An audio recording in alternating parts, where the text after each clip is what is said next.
table. A full table. Wait, yet another installment of the Starfinder podcast. How are you guys today? You're good? Oh, Gucci. So hot. Yeah, so hot. Hot day. Yeah, we did say it's before. I'm quite cold. I think Emily said you were quite cold. Yeah, I'm wearing my blankie. Yeah, I'm relatively chill. Bambi. Alex, how are you doing, buddy? I'm good. Yeah. I'm warm. Warm? I'm fine. Maybe it's just the gingers who are suffering. Yeah. You don't count your day walker. I don't count because I'm a day walker. It's a superstition, right? Because you guys were giving me nothing to go with. We spoke about this the other week. Oh god, right, yeah. So like what kind of superstitions or some things do you like go by, or things that you sort of send me? But I'll go with one that I do. I like, and you'll see me very occasionally just roll d20s just out of the side, and what I'm doing is I'm like ask dice questions, and so it's like, yeah, no, genuinely, I'm like d20, and if it's positive it's a yes, and if it's a negative it's a no. So if it's a 1 or a 2 it's like a very sort of like yes, no, and if it's a 19 or a 20 it's like absolutely not or absolutely definitely. So that's my little superstition-y kind of thing. And this came about from talking about luck, and I think I'm quite a lucky person. My outview is that, I win a lot of things on social media. I mean, you've seen that. I'm constantly winning competitions and stuff.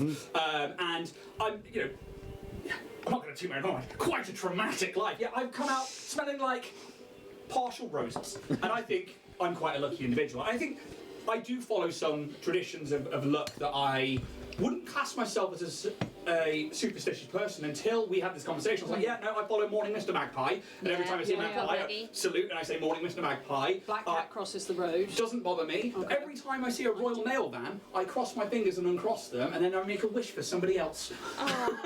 Because that's supposed to bring them luck all day long. Okay.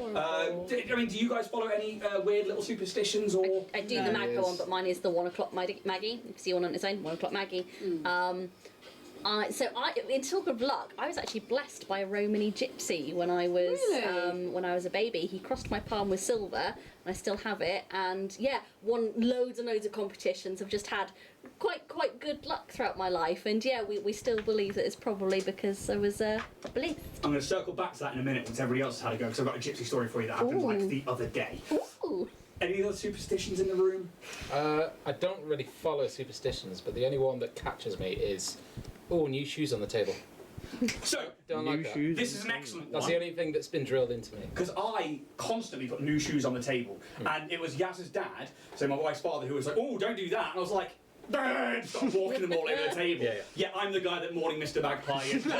Crosses his fingers every time that he sees an umbrella inside. Ba-ding! I might not walk under a ladder.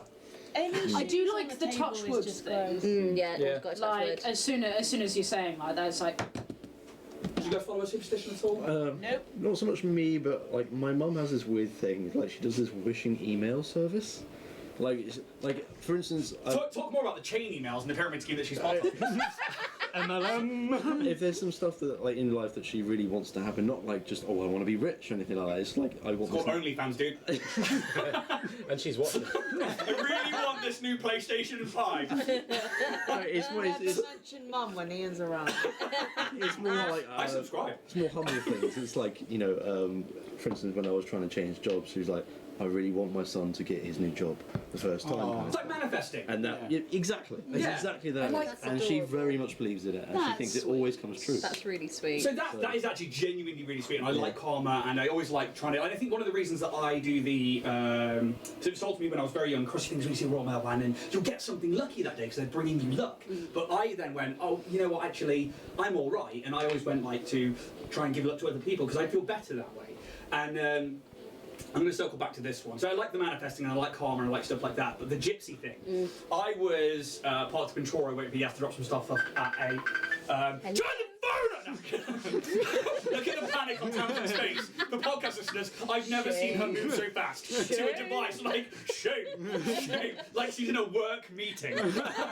Somebody walked under a ladder today. But I was parked outside basically the lounge in Truro near the War Memorial, and I was waiting for Yaz. I think she was dropping some stuff off a charity shop, can't remember, she was doing something. I pay attention. And I was just bopping along to my songs, thinking about Starfinder in my head, and then this woman, like, tapped on the window, and I thought, well, I'm not getting away with this.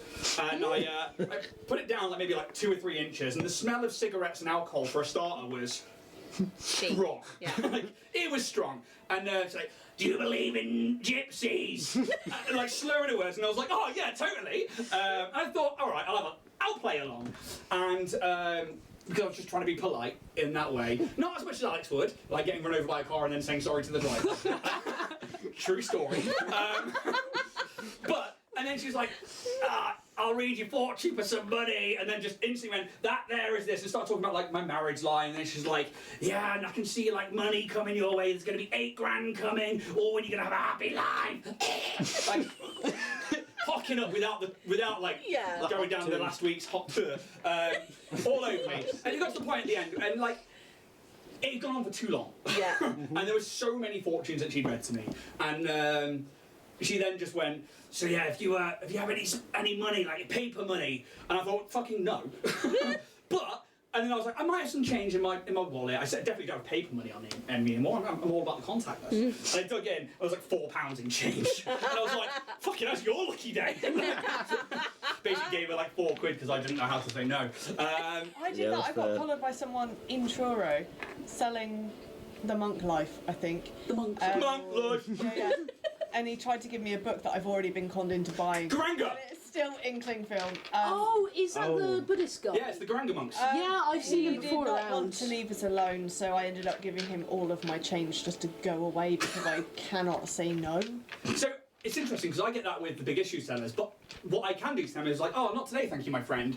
And what they really respond to is acknowledgement. You just say, no, thank you. They're like, thank you for responding to me. Because most people just walk on past them. I was sat in my car when the gypsy assailed me with her magic. Her magic spell. One out the day. When you're preyed on, it's different. Like, he targeted us, he watched us, and he followed us. Zoned in. Yeah. It's different. It's like, that one. But yeah, no, and the gypsy's magic won out, and she had a very lucky day.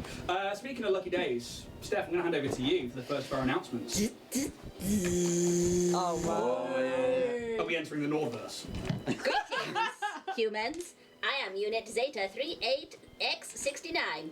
Nice. I am your robotic host for this evening's advertisement. Downloading information from Datasphere.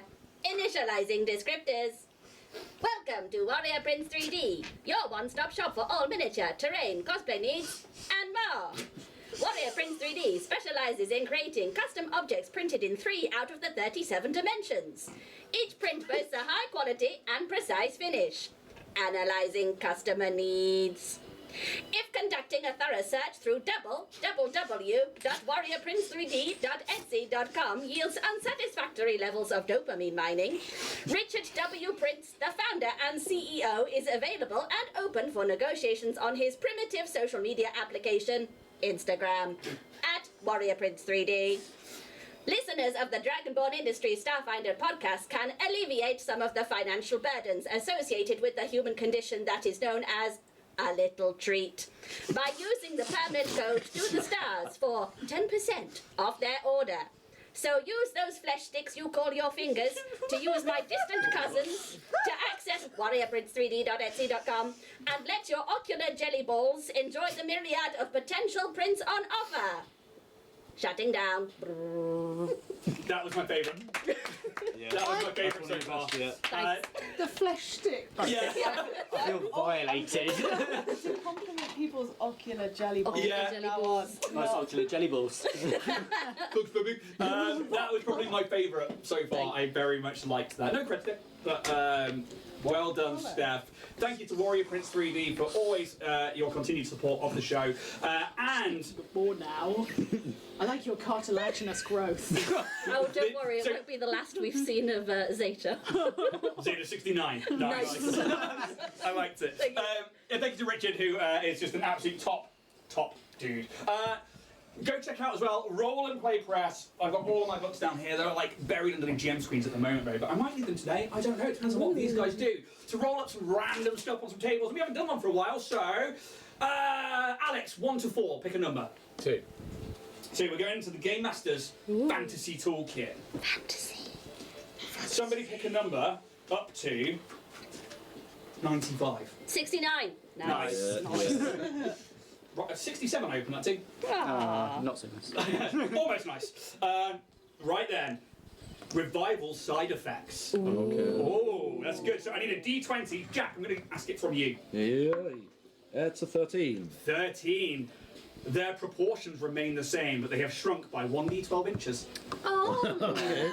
Nice, yeah. I quite like that. that's There quite you go. cool. Little revivification, true resurrection. side effects. Imagine right? like the 12? Yeah. Whoa! Was it 12? Oh, you shrunk by 12 inches. I was like, oh, was it 12 instead of 13? Can't even read a dice, mate. But things like that are available from Roll and Play Press in their toolkits. We've got an affiliate code which you can use, which is Dragonborn 10. I know you said Roll and Play 10 then, like the wrong fucking code. Dragonborn 10, use that code to get 10% off your books, and they are well worth it. They're great little tools to have behind your GM screen. But as well as that, you can go to our website, which is dragonbornindustries.com, to find things like this Note t-shirt, which has a lovely Dragonborn Industries bit on the back of it there. Maybe the chair was in the way. I don't know, I can't see the screen. But we've got other things like mugs, and I sell dice. And there's all these like nice little bits. If you want a little slice of Dragonborn Industries at home, head there and check it all out. But if that is all of the announcements done. Yeah. Minus, because he's looking at Jack's chest right now, giggity. Once more, we're going to be giving away another Starfinder badge. We're going to give you a code to put into chat, or a keyword to put into chat at break time, and at the end of the stream we'll draw a winner for your chance to win another Starfinder badge. Apart from that, shall we jump in Yes. to the next episode? Let's go. Jack says yes. Thank you, translator. I couldn't understand the Cornish. That's what I'm here for. See you on the other side.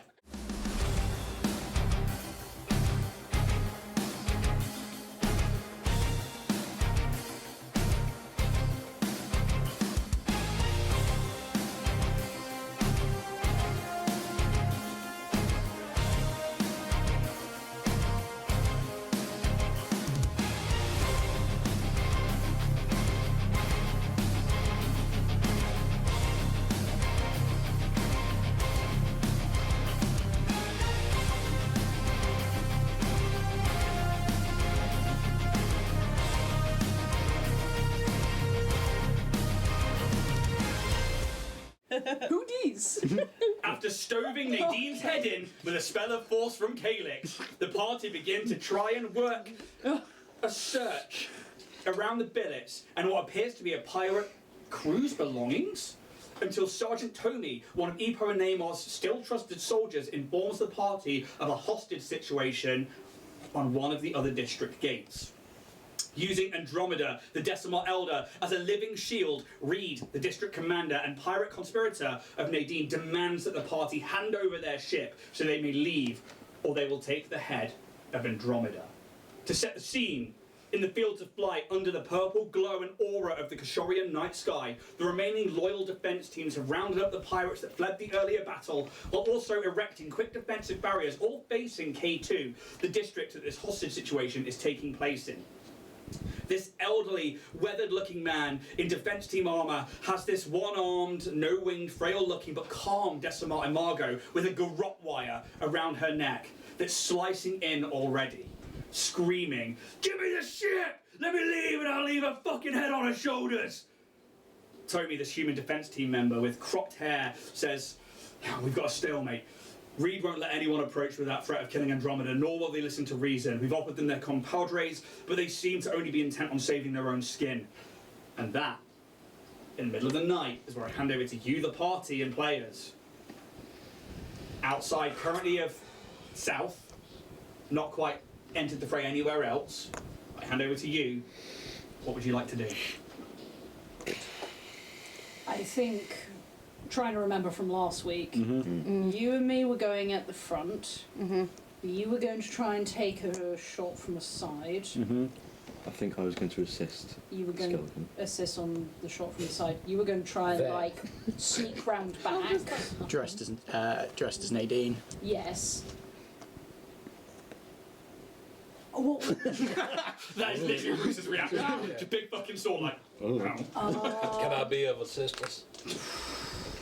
Bruce, Do you fancy pretending to be a pirate for 5 minutes? Sure, then. Brilliant. So we'll be pirates, and we've taken Calyx hostage on our side, and be like, fuck your hostage, this is our hostage. And we'll have a bit of an argument over salvage. You want the ship more? Yes.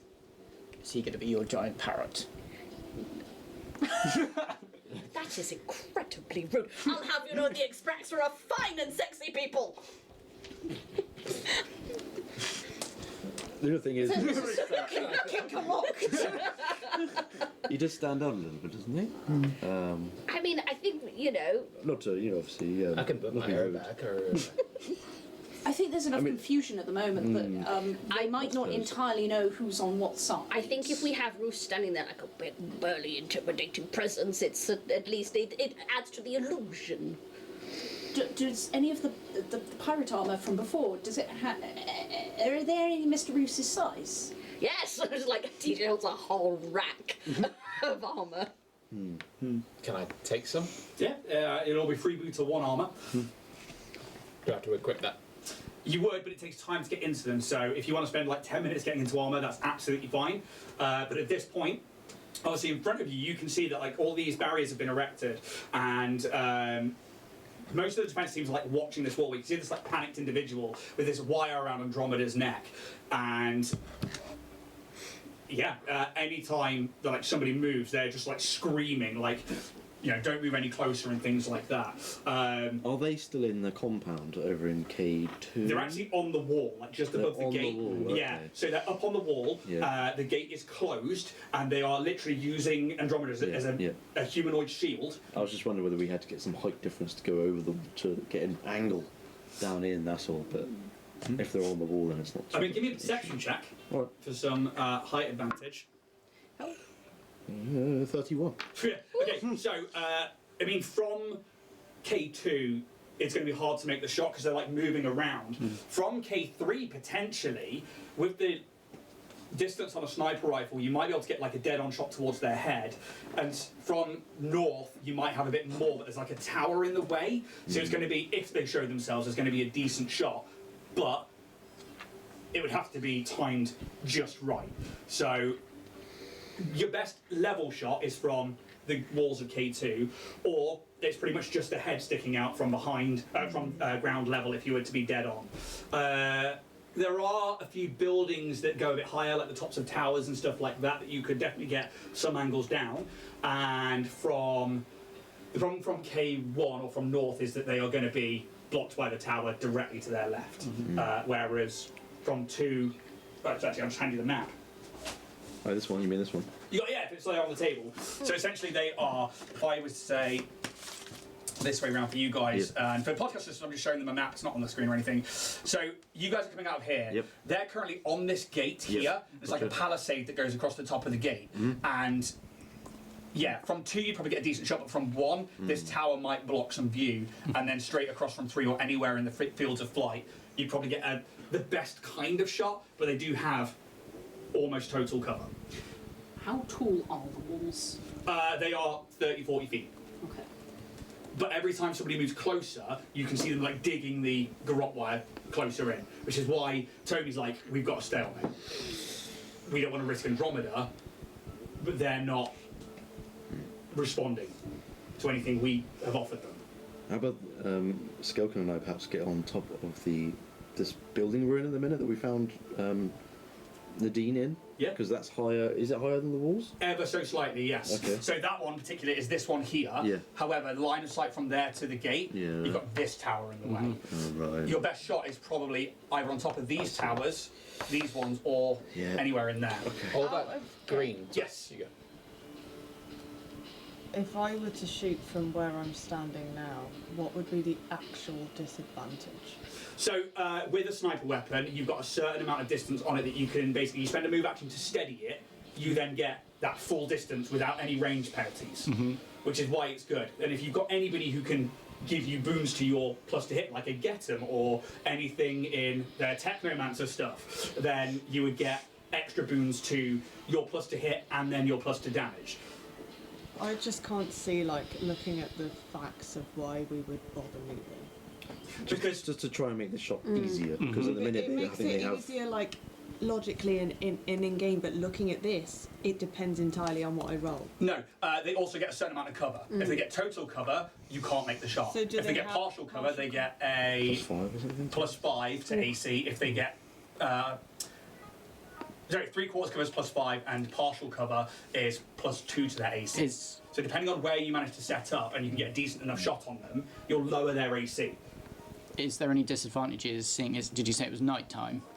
Not with the current weapon that Skelkin has. Cool. There's enough light from the floodlights on the rest of the things are all pointed onto them. So there's no trouble with the lights here, and it's a case of just getting position and seeing if you've got anybody who can aid in the shot, basically. Where are the floodlights pointed? Are they pointed inwards or outwards? All floodlights from these 3 sections are facing onto K4. So what's the game plan here?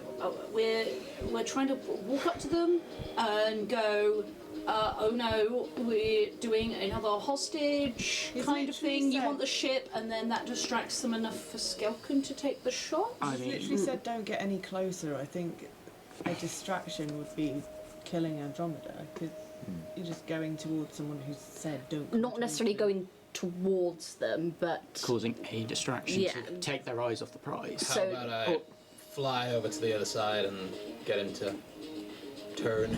You don't think that any kind of movement would trigger him into actually I think killing as Andromeda? long as we I- don't go closer to him, he's not I can too try bad. and at least delay violence. And whoever takes the shot, I can enhance your vision. But we also, he wants the ship to go, doesn't he?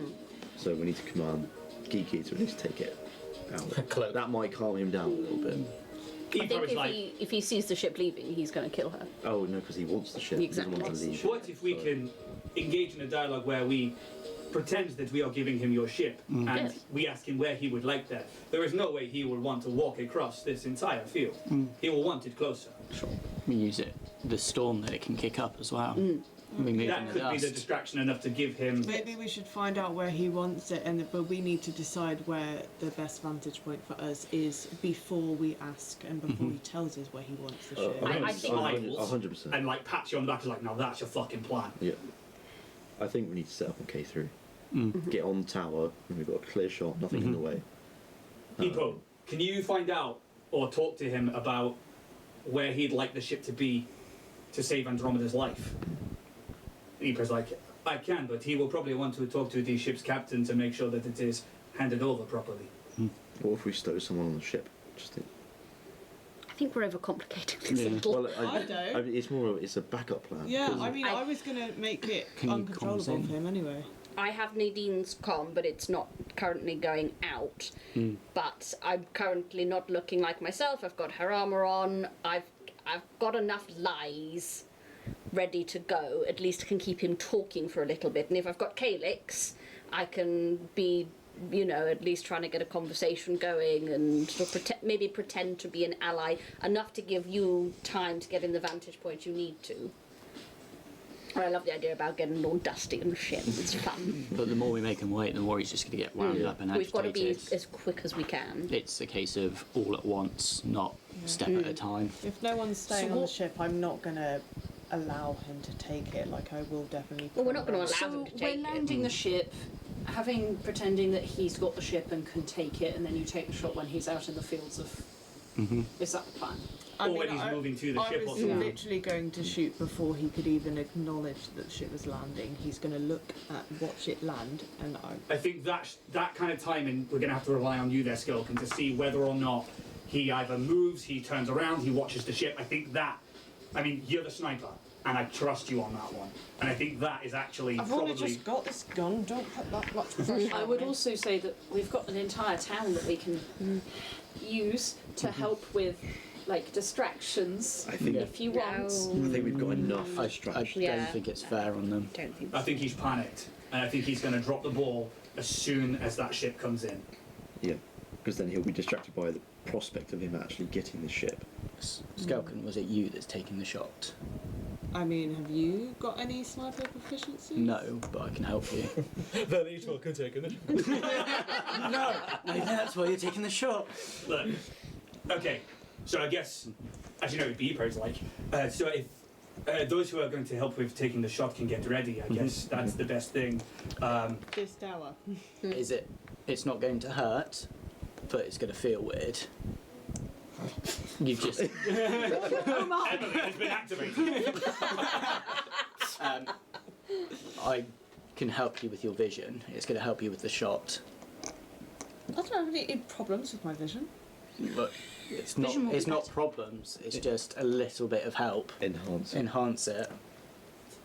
Also, Anything you can do. Work. my plan is to sort of act as a bit of a rangefinder. I can sort of spot out and give you a range of how far away it is and all that stuff. And I can help. Where do y'all want me? Do you want to You're in be the pirate team, aren't you? I could be on the ship. Oh, that's what I was thinking. I mean, maybe a Some people have surprise seen less of you than on anybody the else. ship. Full Could rush the ship. totally deck him when he gets on the ship. but Yeah, I'm so also gonna- like Like baseball. if Oh, the door's yeah. open Hey, buddy. and then you hide just behind the door and then you like surprise jump him. Can I the program sound of like that. a flight plan? Yeah. I do. Between not- you and G33, absolutely. I absolutely And just want him like- to be locked out of controls, even if Roos fails. Yeah. There's no way that he's taking the ship. And I think that that is a command that you can give them at this Oh. moment. You could get G33 to go into like the atmosphere and then like vacuum the whole ship. Yeah. Because the only There are many contingency plans, but give me a sense motive check. On someone that's this far away. Just in general. Just I don't want to waste my good roll. manifest. No, Manifest. Dear the world. My name is Jack's mum. Jack's now manifest it for us. Do it. If you don't, I'm dropping my OnlyFans subscription. I will take it. She's got loads of money, won't even notice it. Like a pin drop in the ocean. This is so disrespectful. 23. 23. This guy's panicked. You don't think he's thinking about any of that. You think he's just thinking, get on the ship and I'll deal with anything after that. As long as I've got some armour between me and Yeah. everybody else, fuck everything else. Yeah, I kind of knew that he wasn't thinking about anything except leaving. I just want to make sure that I'm thinking about him not leaving. Yeah, and that's, I think between that and, you're wanting to, like, basically you can coordinate with G33, like, if he does get on the ship, guess Knock him what? out of the room. Yeah. Just, Exactly. yeah, that's fine. We've got plans. Awesome. So I'll get on the ship, and y'all work from there. So, Yeah. I'll give just me- stay on the ship. You give me a stealth check then, if you're going to hide behind the, this is what's going to be a nat 1, it's just to be stood in the doorway with a sword. tail out. I mean, I don't. That gateway can't see into K3's gate, and the fuck. ship is no longer on top of the building. No, so the I mean- ship is currently parked in here, Yeah. facing Yeah, this that was my building. plan. Yeah. Sorry, this building, which is what you went into. I think what you guys are saying is about getting flying out, but you haven't found out where he wants it to land yet. The gate here could look across to K3, so and you guys are going to set up, I think, on one of these towers over here. So, Oh, in K3. yeah. Yeah, we go over Can there. I We should. cred stick Roos's I roll? don't want to Yeah. do. Was that a nat 1? It was a 6. No, how are we going to do that? Like, come on. tank it across. I thought we were that's, saying when we were. 11. Okay. If we stay out the floodlights, Thanks, we won't man. be seen. Yeah, because the floodlights are all on the towers and you're above them, so actually you're going to get that blinding light blocking their vision of you guys. The chances of him seeing us with everything else But that's then, going like, on, there's there's no the chance. risk of all three of us being seen instead of. I No, mean, there's risk with absolutely every possible course of action, so I think you're far enough away that There's he very won't minimal risk. notice Are you you- too much. And the Are you floodlights are okay with against an him. enhancement? how long does it last? I won't say no. 1,000 days. Because it's a minute, A not yet. 1,000 days. I think it's 40 minutes. 40 minutes? 40 minutes. That's very 10 specific. minutes. 10 minutes. I'm just going to Time for the clarify level that. of the spell. Oh, 40 minutes. Yeah. Why did you say it was Scottish? I just said 40 minutes. It's 40 minutes. Even 10 Fred. minutes I don't think you're going to need. You got plenty of time. Yeah. Okay, so we're not doing stealth. We're just Well, wrecking it across there. If you want to give me stealth, because I mean, like, so far, like, as far as it goes, like, what I'm imagining is happening is, like, Epo and Tommy are walking you guys out to the field of flight right now. And you can just hear him screaming, like, give me the ship or I'll kill the bitch! That's what I'm imagining. Surely it's better that Epo and Neymar isn't with us. Otherwise, it looks like we're together. In the random shit that I found, Yeah. would I have found like handcuffs and restraints and things? No. Brilliant. You've got all that rope! I've Yeah, I also do. Got lots of Could rope. I, like, tight, but able to slip out of just for. Just like loose tie. Exactly, and the same to Iponema and Ren, and I'll do the Ren's a little tighter for Kaz. So let me say, so you're walking out as pirates to where the Dynatech guys have got other pirates tied up. Yeah. Well, no, I'm pirate gear. I've got hostages. Yeah, but there's other pirates tied There up. are the pirates tied up. Damn it. How about they tie you up? I'm not consenting to being tied up here. I barely even know what's going on. I just want to shoot a bitch. Well, look, how about we get over to K3 then? Well, we can do it if we just make sure we're out the floodlights, Yeah. get across the fields, get into the town, we're Epo, good. where are we dropping this bitch? As soon as you get the opportunity, take the shot. We will do what we can to get Andromeda away from those arms or cause a distraction or anything, but we are counting on you three now to... Was Epo not asking where he wants the ship? I will find out, and then I will commit to you to land it through. Who is the captain of the vessel? Hello. We are going to need you to verify the Sure thing. transaction. Sure thing. And yeah, you guys walk out into the middle of this, basically, group of Dynatech officials where, you know, they have these pirates in Dynatech clothing on the ground. There's about 5 of them around the 20, but they're all pretty subdued and are like, you know, they see you come out and they just like look at the ground because obviously if the shadow captain thing that you flashed and stuff. Shame. And you can see some of them like looking towards each other and then looking up towards Reed and are just like, I mean, give me a sense motive check. And I'm going to add my expertise. 22 plus... What is my thing now? Yeah. 30. Ooh. They are like, this guy's fucked. And it's just like, they're like, if we can get out of here, and he's obviously like saying that we don't matter and stuff like that. You get the sense that they've been betrayed by him. Yeah. And they look pissed off at him. And yeah, you guys move out and you can see Reed's just like, where's the fucking captain? Where's the captain? Give me your ship! I am the captain now. Who was it before? Some little rat what's dead under my boot, and I'm going to try and use my reasonable excuse here Okay. to try and de-escalate any potential violence or initiative. And basically be like, you've gone a little bit AWR over there, Reed. Taldy won't be exactly pleased with your conduct, considering everything that's gone down today. So it's going to be a... we'll give you the ship, as long as you be a good little pirate, eh? And... Okay. What skill are you rolling? It's bluff. 26...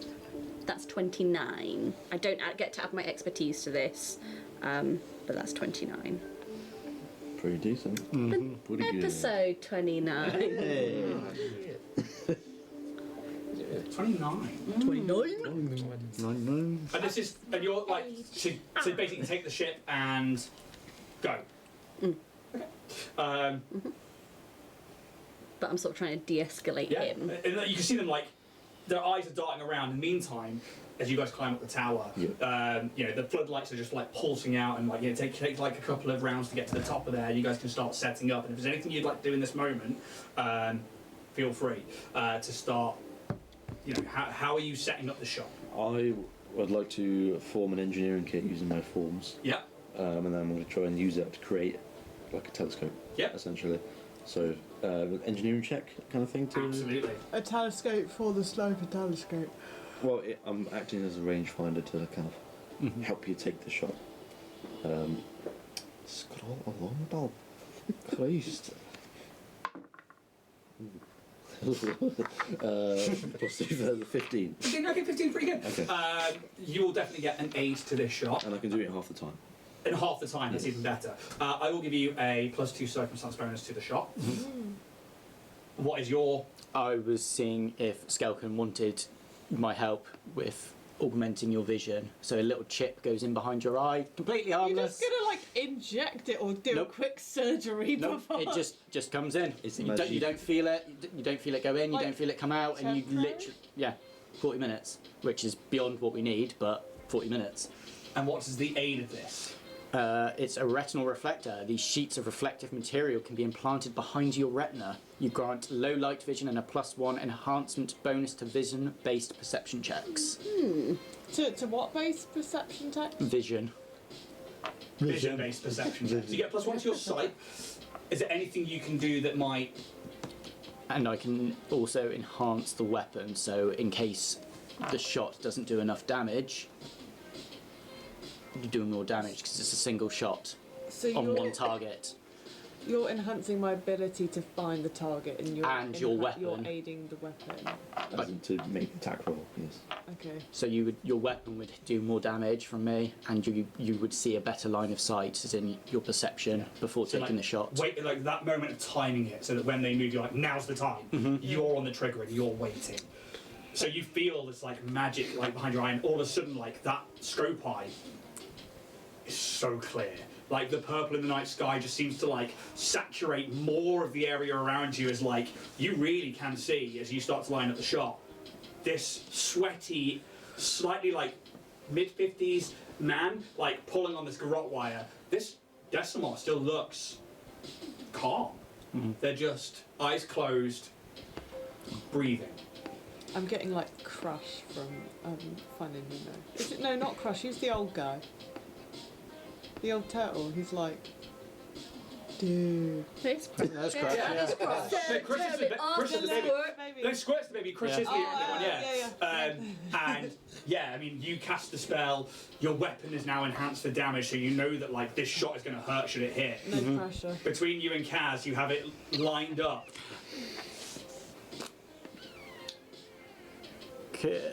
I'm just reading it a second. I was going to see if I could help Kaz as well, give him vision based, but I'm Well, just I think checking. It's just you can actually do another thing that gives the attack a bonus as well. So it might be worth looking at that. So while you guys are starting to get set up, the rest of you down is obviously Bruce, you're like on the ship, and then he's like, Ipo's like, where would you like the ship? Where do you want us to put it for you? He's like, park it tail down in front of the gate. And he's like, well, yeah, it's like nod down, like in front of the gate, so I can just walk onto it. You're gonna need the keys, mate. And I'm gonna spend my last resolve point to do just the thing and bring out a set of keys with like fluffy dice keyring on it. How far away are we from? You are probably like 200 foot away from them. Okay. I'm gonna make a point of putting my pistol down on the ground, and I'll be like, meet in the middle, and you can fuck off out of here. I am happy to try diplomacy if you want me to. You can, but I mean, he's not blind to flying a ship. This is also my first roll of the day. So he's going to have a sense motive on you, but also I'm going to give him another check, a piloting check. Okay, sense motive rolls a 19 on the dice. Okay. Piloting, it's an 11 on the dice. If you're the captain, you remote it in and then you leave it there, and you relinquish command to me. Alright, mate. Fair enough. Just trying to do you a solid. So, if you guys are going to fly it in, Sorry, can't get him on him. now is the time.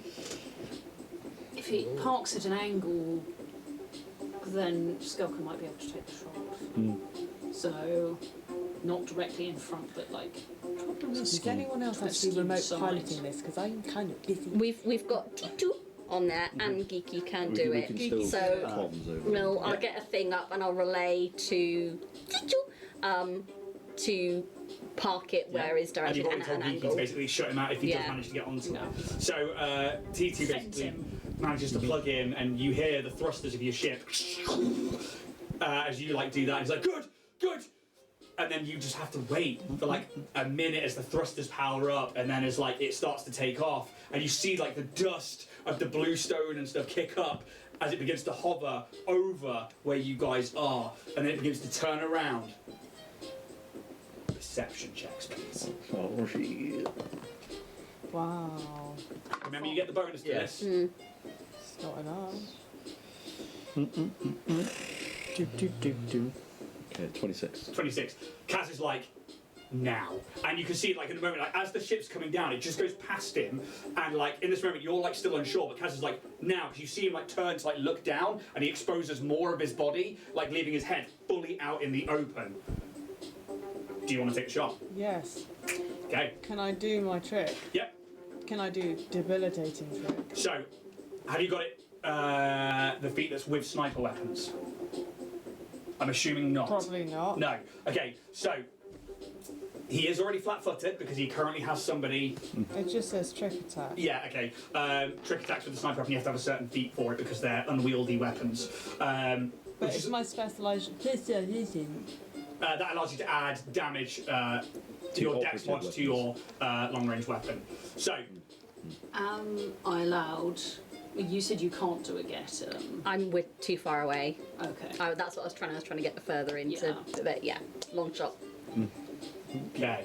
So, you have your whatever you add to attack to this. You have the +2 from Kaz. You have. Did you manage to find if you could? It's my weapon. Is Only your weapon, Yeah, yeah. okay. So if I hold, I'm not going to hold on to it. So yeah, I can't. Okay. And are there any cred sticks in the room? Yeah. Okay. So I can't even do a trick attack. It's just a normal It's just a attack. regular attack, but you have got weapon damage on top of this anyway from Ida.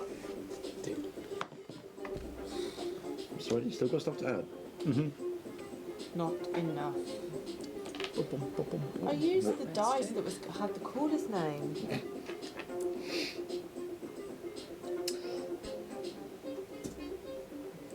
What can you get to add to it? +5 only. And +2 from me. +1 from me. +1 from me. Wait, do the +2 first because I can add that. +8, because you can 5, 6, 7, 8. Yes. Yeah, I think I need to reroll that. Okay, cred stick in. I That's don't know fine. where I put it. Yep. One in from Alex. Oh shit. Hey! Okay, one in from Alex. I've just given you mine because I would have used mine if I found it on time. Okay. Imagine the crit. That's worse. Okay. Go on. This is why we have the cred sticks. You want the cred stick back? First I time. don't know whether I need to give it another chance or if this just has Come on! You got this. Do it this time. You can do it.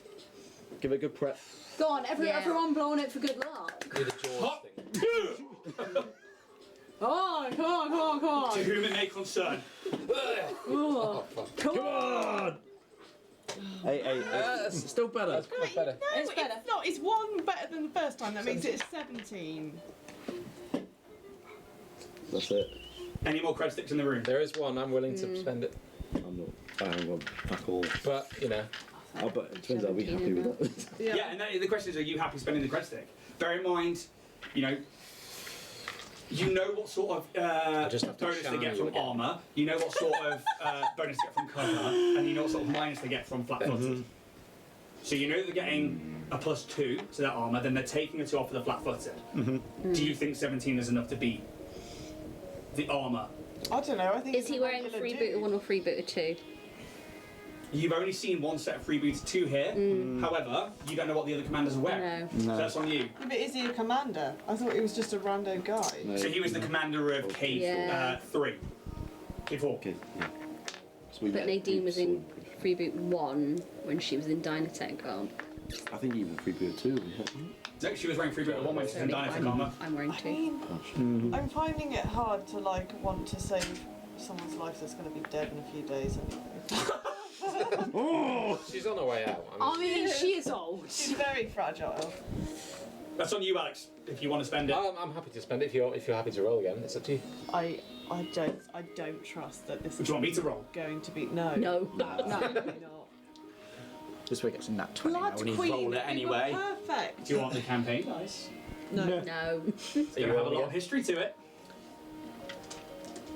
Oh. I would rather my dice stab me in the back. Big chunk. So podcasters, we're just diving around looking for cred sticks just to Yeah. see what we're thinking. Are you? I think it's being spent. Yeah. Are you happy? Oh. You got one more. This is it. Come on. What a feeling.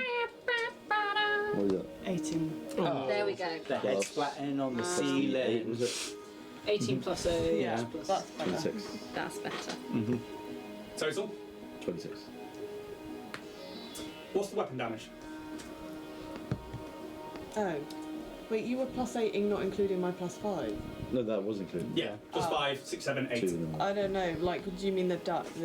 The actual dice that you would roll and add modifier to damage. It says 2d4 +4. But then Okay, you so stuffing him as well. And then I've given you 4d6s because it's do you want to single roll all those target. up? You hit Yeah! Go on. Woo! Hopefully it kills. one of them. You see his head go. What do you Do you need Oh, it's the d6? skull D6. My god. That's good. So I have thresholds, by the way, for certain ACs and damage given and stuff like that. So 10, I'm going to let you know those afterwards. 20. 20 points, yeah? Come here, Emily. Ooh. No. Literally shoes off. exploding his skull. Hang on, Did I you need add to your put my shoes on. No, I didn't plus the 4, 20. 24 damage. Okay, My shoes goes. It's alright, it's just I want you to see this so that you know that I'm not fudging anything. Oh no. Oh no. Oh. First of all,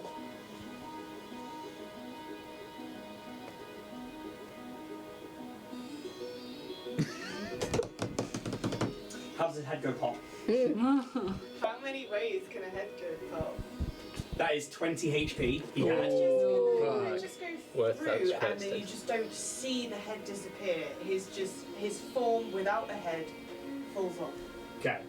So, just so you guys were aware, like I had this staged for like certain ACs, certain hit points that he would possibly That was have. so worth He's it, not thanks. the same sort of level that Nadine is Skid me. because of the hierarchy of the pirates. His AC for KAC with cover was 22. Oh! That's with the flat-footed condition on there as well. And at this point, with less cover because of the timing of the ship, that's what that was. Hit points 20.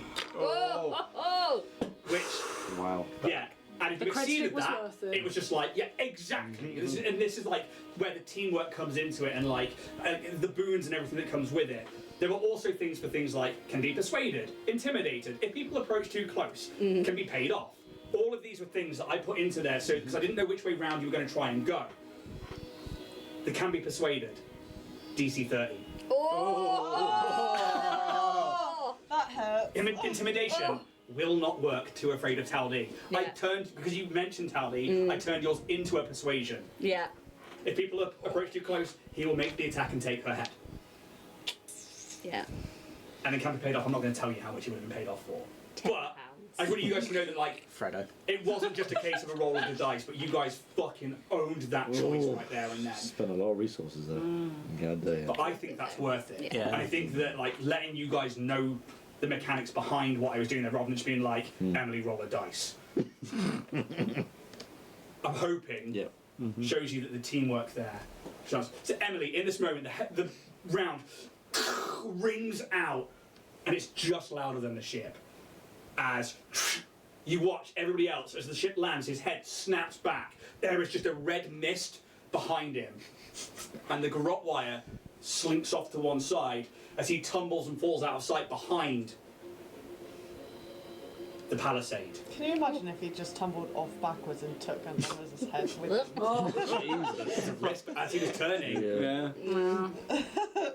I like to think as the red mist comes in and the ship's coming down, Roos just like walks through the red mist, just like, yeah. Yeah.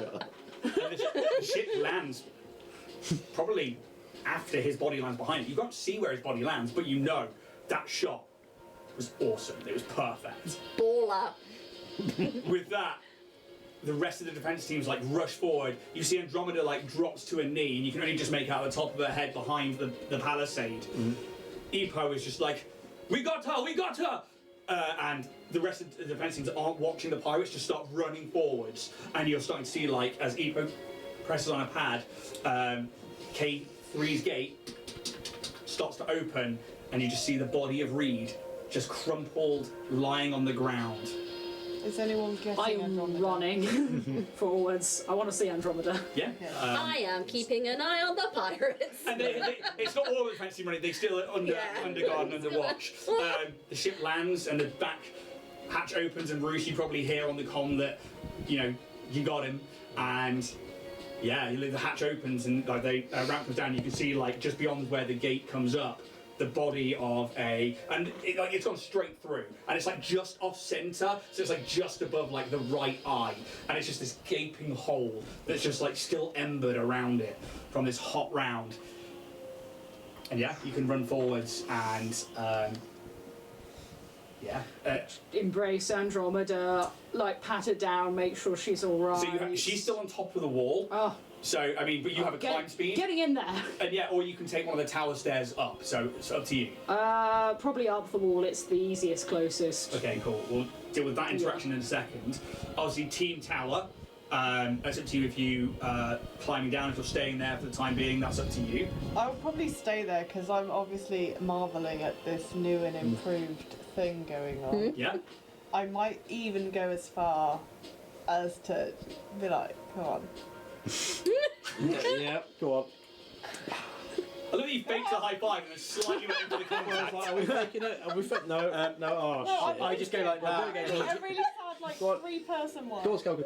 There we go. You just see this psychokinetic hand come out of nowhere, like. For podcast High five listeners, himself. yeah. for podcast listeners, they're trying to high five badly. Yeah. It's really yeah, sad. Look at the elbow when you go to high five someone. Oh, I've heard that. Have you seen me do that when we used to work with Hugh? I taught him how to do that, and like we ended up just doing it throughout the day, and like our hands were like almost bloodied by the end of it. It was unreal. What's the elbow rule? You look at the elbow when you other try to person's high elbow, five someone. and you hit. I say look at the wrists. Is that for like trajectory? You know where Yeah, you yeah, go. Yeah, if you look at the elbow, your hand automatically just naturally meets up with I it. bet I Okay. could make that not work. It usually works if you're not twisting in a chair at the same time. Yeah. But anyway, we digress. I would like to reload ABBA. I have not written down any sort of ammunition. Okay, there should be long arm ammunition if it's in your inventory. Shit. If not, you have to see if anybody else has got some. But I mean, like, literally don't remember picking any up. You would have got some from. Yeah, I last don't week. think I just took the gun, but I don't have anything on my inventory. well, I'm sure there's going to be long arm rounds around this place, since most of the Dynatech teams have long yeah, arms. so So- I will probably have to go and try and Get some find some. ammo. That's fine. Yeah, and reload for next time. I need that. The rest of the team, I suppose, Calix, you run and try and get the wall. Roos, you can like tell me if you're like leaving the ship or if you're just what you're doing. I'm just getting a lay of what's going on, the scene in front of me right now. Yeah, I mean, like, so in front of you is obviously this body, then like, you've got this like little farming district of like crops and greenhouses and biomes that all seems really quiet, and you can hear all the commotion on the other side of the ship out the front, but it's just the calm after the storm in front of you. Apart from yourself, how about yourself? I think I'm gonna pick up my laser pistol and I'm gonna just sit in front of the pirates and go, well. Are you carrying on playing your game? Absolutely. Well, lads, now I've got a gist of some of what's been going on over here, but why don't you tell me all about what Nadine and poor dead Reed have all been up to, and we'll make sure that Towdy doesn't fucking kill you, eh? See if I can work out a little escape route for you. Give me a bluff check. Okay. Sense motive. 17, 18, 19, 29, 31, 32. You can see the fear in their eyes, and they, like, without like taking their hands on, one of them like nudges the other one, and like he like falls forwards, and it's just like stops blurting about how Nadine, essentially, was in charge because of Taldi, and then goes on to say that we were just following her orders. We thought it was all the shadow captains. It wasn't until the past few days where she said it was her time to be in charge of the Shadow Collective and was looking to make a move. Obviously, we were going to follow her because Taldi's not here. If we didn't, she'd have killed us. And that's the gist of like what you Okay. get from them at the moment. Cool. Yeah. Not a full set. You get up to the top, and what you see is like on her knees, but like sat on her heels, and her one arm that she's got, her left arm, is just in a like position of calm on her lap. Her eyes are closed, even though she's blind. I've seen this many times, but she's just in this very relaxed position. There is a line around her neck that is bleeding, but it's not too deep that it looks like she's going to die anytime soon. And it's like greenish blood is like sort of pouring out of there. And as soon as you crest over the top, there's just this like smile on her elderly, dried lips, and then you just hear in your mind, Alex, thank you. You have saved us once again. No, it wasn't me. It was my team, really. We all worked together, but I just run up and hug her. I was just like, I'm so glad you're safe. Give me a strength check. No. Oh no, not a second one, not today. No, I'm joking. But you embrace her, and she says out loud, funny how fate brings you back at the right time. Desna calls to you. Ooh. We're really going to have to talk about like everything, and I sit down in the morning. But I think we all just need to sit down and rest and think about what's happened, and in the morning, and just have some nice food and some salad and everything, and relax. And in the morning, there's so much we need to talk about and get sorted, because this isn't the end of everything, and I'm really scared about what's going to happen. This is just the beginning. But help me up. And like she puts like her arm around you, and then like you can lift her up. She's like, for now, a cup of tea, and you can aid her Really good. downstairs. Take a cup of tea. Where by this point, Epo has got to the bottom of the tower and is like, Andromeda, I am so sorry. And you just hear out loud, she's like, it is not your fault. You are blind to the treachery, as were we all. Mine was but an inkling. And he would aid you in helping her across. Well, Ren comes across and is now he's like, you can see him writing a lot of things down on a data pad, and he's like turning Reed over and like going through a lot of the pockets and stuff. And he like turns to you in like the back of this ship, and as you come down, he's just like, "Oh, I'm glad that we didn't need to exercise that muscly arm of yours there, pal. But fuck, what a night!" I'll probably just give him a look at it and like kind of looking forward to it, but I thought, I guess I won't stove anyone's head in tonight. Well, I'm sure there's going to be plenty of opportunity if you're hanging around with this crew for a lot longer. Yeah. I What are get the a rest of message you? out on the data pad and be like, if anyone wants a cup of tea, come to the back of K. Wait, where are we? K4. Yeah. K3. Just come. Oh. Come to the river at the back of K4. We're having a cup of tea to just relax a little. Yeah, and I'm gonna fly yeah. there. Also, that was a great shot, Skelkin. Thank. Yeah, Red's like, fucking I that one. She was fucking awesome. I would like to go and see if Reed's got a data pad that we can Reed does have a data pad. read. It's not encrypted or anything. It seems to be like a Dynatech standard. But you can see that there are messages from him to Taldi, not Taldi, to Nadine, and it's things like group of new people have turned up. They're talking with Andromeda. What do you want me to do? With them is a Decimar, and they describe you all as a troop minus yourself. But they describe, a red vest and stuff, and you guys know that being Who dat? Think possible Starfinders, or other Dynatechs, not sure. Then there are other things like, going back a bit, we'll send him out on the next silk shipment, and the company will hopefully pay for him.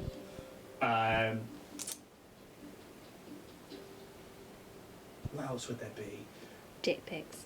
No, a lot of it is like, actually, on there as well is a schedule of patrols that go out to the local area, and it has like the data of which members of the crews have to go out on these patrols, and whether or not it's called a snag run.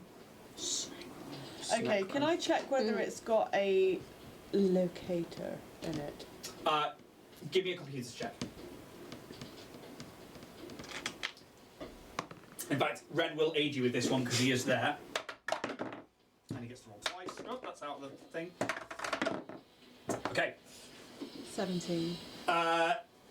He's going to aid you. He definitely passed the aid. So that's a 19, so he'll give you the +2. No tracker.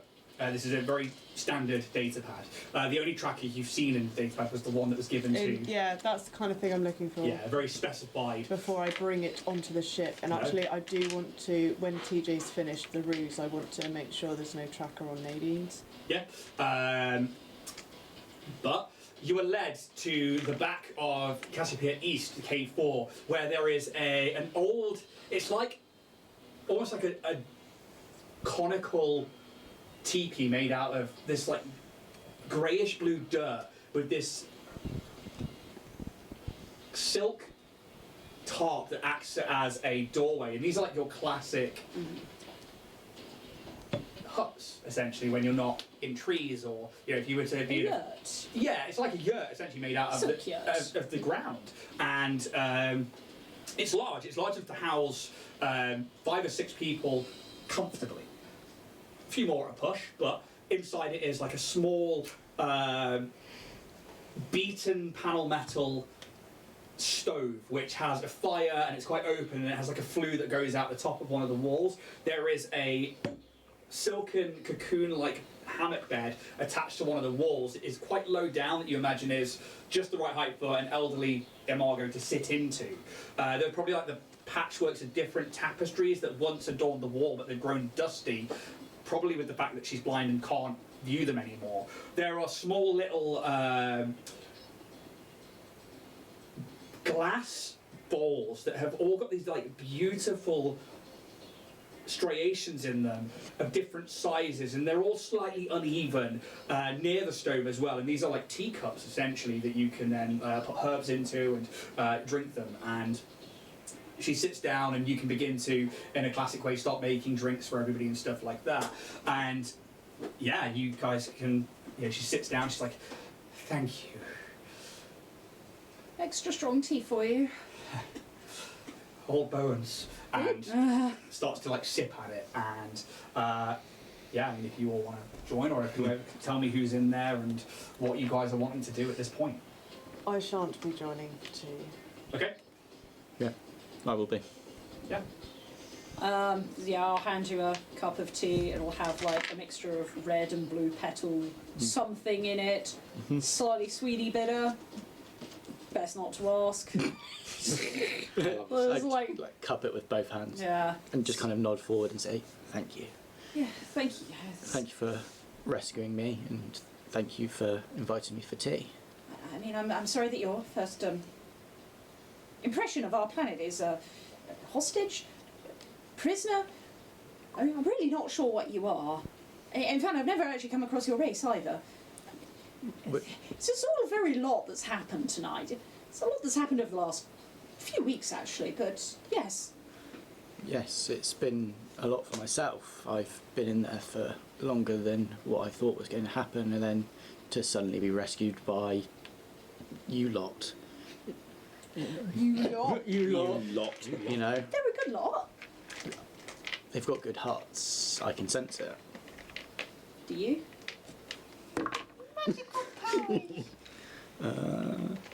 No, I got a clue, mate. Dirty 20 with sense motive. What are you trying to sense motive on here? If they are, I was going to say good people, but kind of more so. So those of you that are there, would you perceive yourself to be a good person? Or, if you think you're not a good person, you can roll a diplomacy check, a bluff check, your choice. I am avoiding tea for truth reasons, so I'm not there. Okay. You don't have to tell me what you rolled, Yeah. but... you don't tell me which one you rolled, but let me know the number. You didn't even say you were going for tea, are you there? I'm there, but I I don't haven't said know. a word. See, I just kind of TJ assumed that I even was knows keeping a how to watch on you, fix. like bluffing at the pirates. If everyone else has gone, I'm not going to fucking be on my own. Oh, well, no, I mean, I'm Only James said he was going. I think I'm So yeah, it's ridiculously like good, easy to actually, genuine people, not realistically, like I'm walking myself in from one group of people. Yeah, then That's I'll be hanging around. That's Like, what I was a bit Pirate like. crew. yeah, So who is watching there? how to do it. I'm kind of like standing back with a tea Yeah. sword, just like. Do you believe Roos is a good person? Yeah. That's all I need to know. You get the sense from Roos that he believes he is a good person. Cool. I rolled an 11. Okay, so You always have to ruin it, don't you, drama queen? for the GM, The Angus cap is for the on. GM, does Kaz believe he's a good person?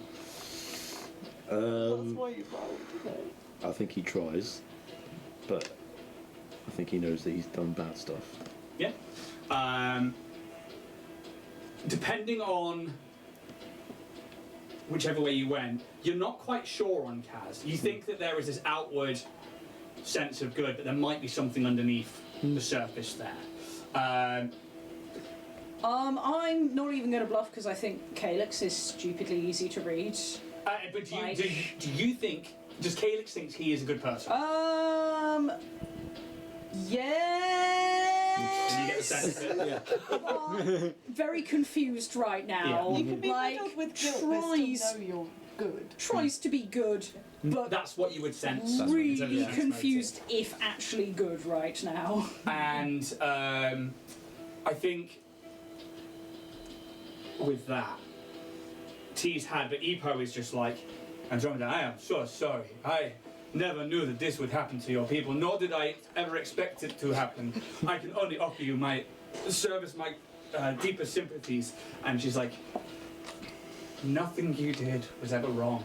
To be deceived by those around you, it happens to the best of us. I trust you.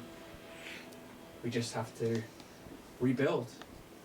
It's not like we haven't lost our people before. Just not like this. It's very true. It's a little weird. We have a tapestry actually. We put our names on it and stuff. It's. I mean, I'm starting to realise quite how short-lived we are compared to everyone else. It's a bit of a small world. I thought Andromeda was old. She's not, compared to some of you guys. Sorry, Andromeda. Some of them live to like 100. It's wild. I didn't know this. It is a great many years. I know. Kaylee's But- just calling us old. Yeah. But we kind of put out. This is like a little tab. We put our names in it. I don't know whether you guys want to. I know you don't read binary, but do you want your names? I was thinking of putting Vorag's name in it because he made a point of Andromeda. We had a friend who named Vorag, and he didn't make it. And I thought it'd be nice to actually add him to the tapestry because he made an effort to save us, and all of my friends have. I think nothing would be more fitting than to add someone who would give their life in the aid of ourselves to the tapestry. I'd like to do that. So.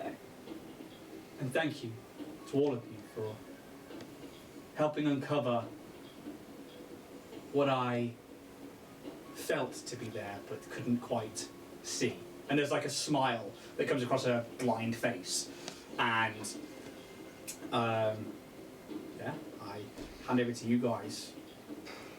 Ren is like, I say I hand over to you guys, but Ren's going to jump in and be like, look, Hand over to No me. one invited me. I think I've got enough evidence to take back to Chiskesk Historia 7. Okay.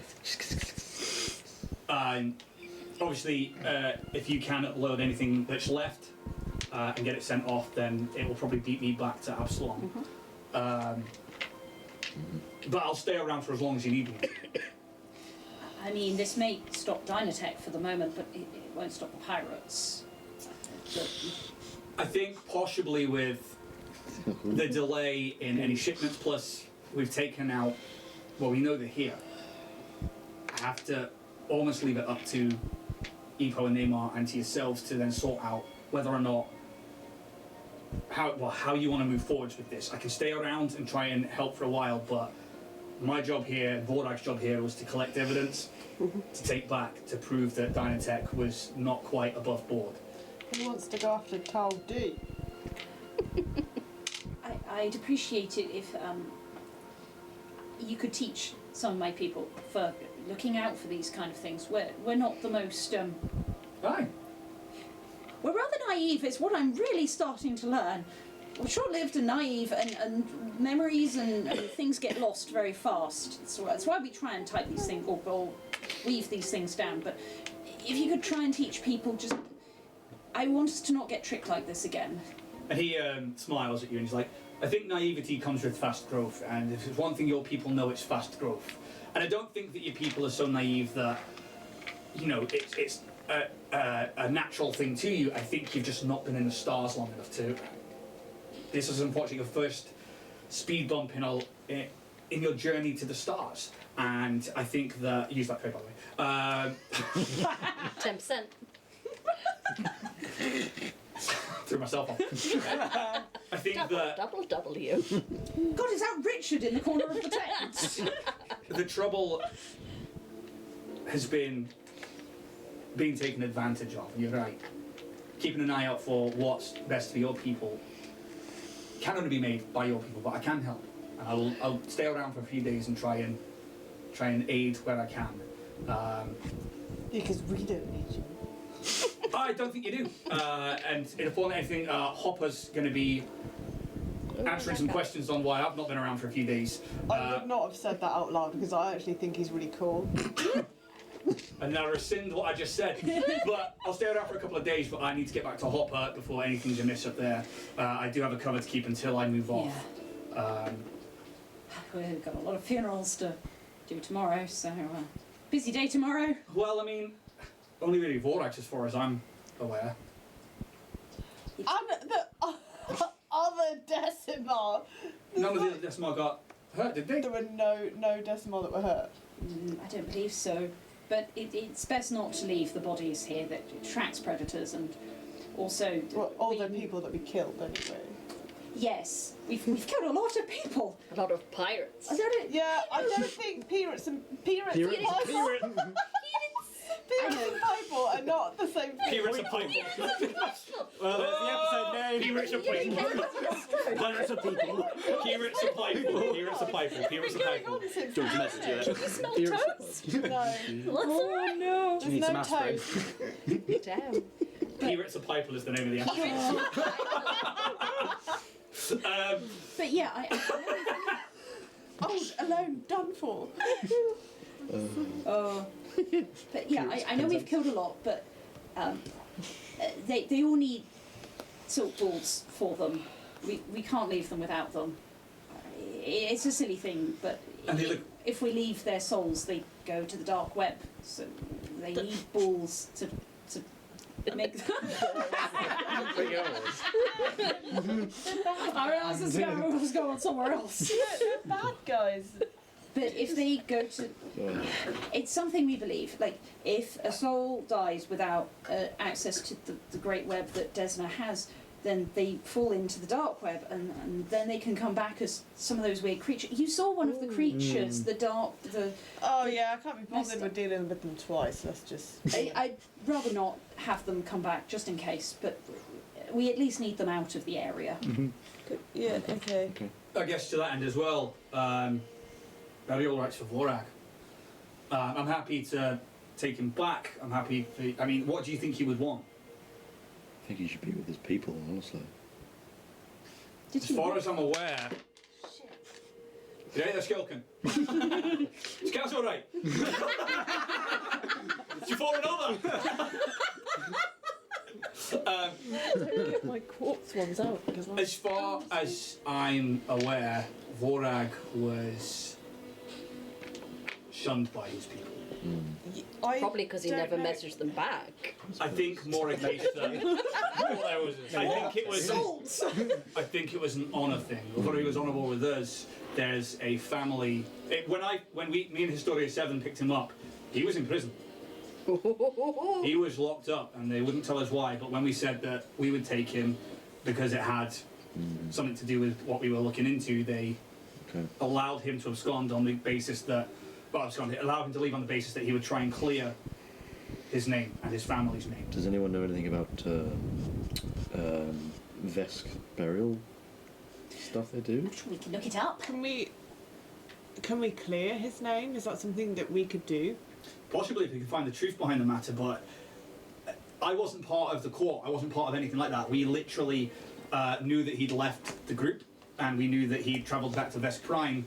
And then when we got access from the footage that we saw from TJ here, we travelled. Historia 7 and I travelled to Vesk Prime and asked for his help. Well, asked the Vesk leadership for their help, and with that we needed Vorak. I mean, I think he'd be all right to be buried here. I don't know if it's what he'd want, but I'm sure he'd be welcome to be here.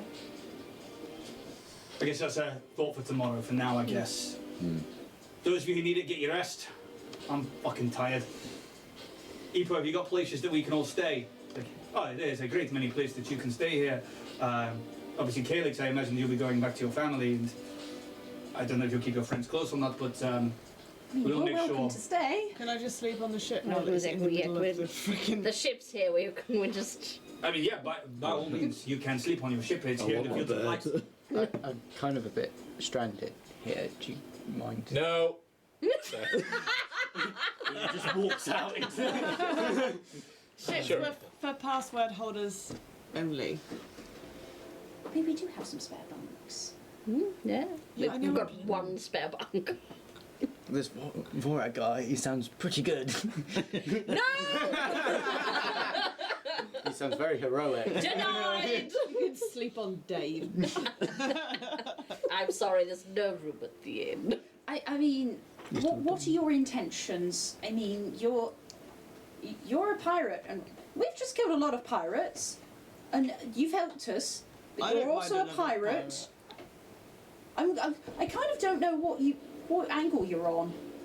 I don't know if that's the phrase. We need to know you're on the same sort of path as us. What's your vibe? I'm pretty sure the path is Bruh. leave this. Insight check. Sense motive. What are your hopes, dreams, and ambitions? Well, Yes. I have a score to settle against my old team. Yes, I was a pirate. Yes, I've done many a bad thing. I'm not going to pretend I haven't. What was the name of your crew? I had that up. Was it Taldu's crew? Children. Because that'd be hella convenient if it was. Oh, wait. Come on, Where did I where's put my it? notes? Where are my notes? Because I've got the memory of a sieve. The shadow fax or whatever it Yeah, was. it's something like that. Shadow fax is Shadow wrong. captain. That's Literally a free that's captain program. called Shadow is all I've got as notes. Bear with me. But that's all what my they notes. do. Surely that's the We're shadow repping. captain Yeah, equals yeah. Taldi. Yeah, Yeah. yeah. South Stars, yeah. I mean, you can roll me a recall knowledge if you I'm want. gonna have to because for all my notes have disappeared. I've been locked up that long and pent up anger. Your brain is shriveled. I mean, There's been so much that's gone on. yours are the cyber corsairs. You know that. You were the captain of them. It's pretty obvious. Have I heard of that? Give me a culture check. As if Same. can't find it. Accidentally press on something and it flips it all up in my notes. Oh, yeah. Yeah. Culture. May I roll? Yeah. I was part of the cyber Enemy roll corsairs. culture, pop roll, unfortunately. I'm not even TJ. gonna go I'm not for going it. to roll 14. culture. Can I roll sense motive? Yes. I'm just 14, a baby. 12. 12, 19. 19. Oh, fuck off. You know it all. Yeah, 23 on sense motive. Told you those dice are good. Oh, Sense motive. I mean, Dragonborn dice. we'll get to that in a second one. For the cyber corsairs, be with the 19. Yeah, they are. You're not sure if it was a crew, a faction, or how big the organisation was, but they seem to deal with data sabotage and piracy rather than like ship to ship boarding, mugging, and all that kind of violence. They quite literally would like data hack things, and they would steal information because knowledge is power. Hence the name the cyber corsairs. You're a spam caller. 100%. Have you ever heard of G? You got me. But yeah, they're essentially We You've can't been have an this guy on accident the at work ship. that wasn't your fault. they're essentially data He'd be pirates. best mates with Geeky. Cool. To which end?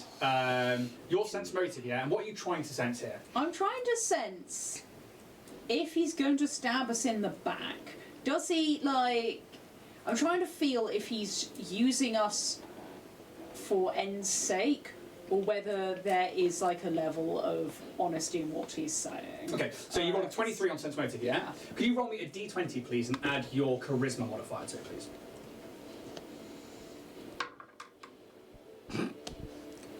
6. 6. Okay. So, I mean, honestly, is Ida looking to automatically betray these guys, or is he just looking for a way to get back at his old crew? Is he, happy to be part of a new crew? You tell us the truth behind Ida. Ida's truth is he wants to get back at his crew. That is his main mission that he's been planning out through his head to the point of how to kill them. He wants to show them that betraying him was the last thing they should have done, and is going to make them pay for hell or high water. You should be able to, relate to vengeance. I think, and as well with that is that you get the sense there's one-track anger. It's not aimed at you guys, and it's not going to spill out to you guys. No. This is okay, if you guys can help me achieve that, then fuck yeah. Yeah, you've essentially freed me from the place where I couldn't do anything. That's as good as saving my life. So in a sense, it's a debt to you guys. Because without you guys, I could have been there for however long. So the kids run with how they want to run. Once you've done this, once you've fulfilled your mission of finding your crew and whatever, what do you intend to do then? How could anyone? What the stars will do with me, I don't believe there's a set path for me. It's what happens and what I'm presented in that time. I know it's not an answer, but I don't who think knows? any of us have an answer for that question, though, Calix, do we? What do you know? The one Who knows what happens from 1 minute to the next? Witches.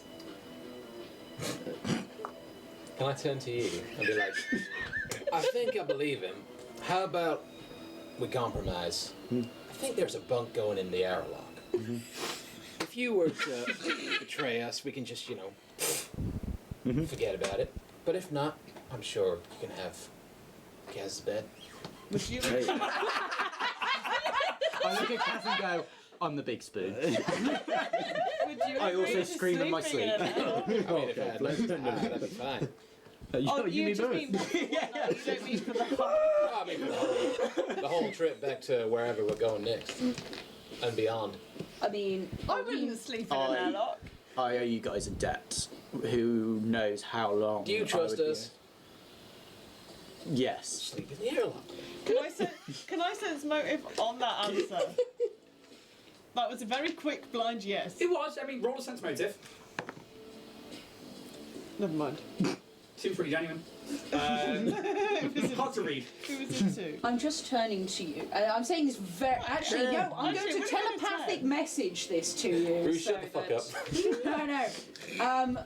It's just he's really angry, and I'm kind of scared of that anger. Can I return a reply in your head? I don't know, actually. You're just gonna I read. use this feat so rarely that I kind of forget what it does. If you do, all you're gonna hear is Ruse's voice just go. It's like a resonating like. If that's it makes you guys feel safe or secure on your ship with essentially a stranger who's done questionable things. Yeah. Yes, I can hear replies. Cool. Is that your reply to Geralt? Yeah. So, Ren is like, oh, it's lovely to meet you, Andromeda again.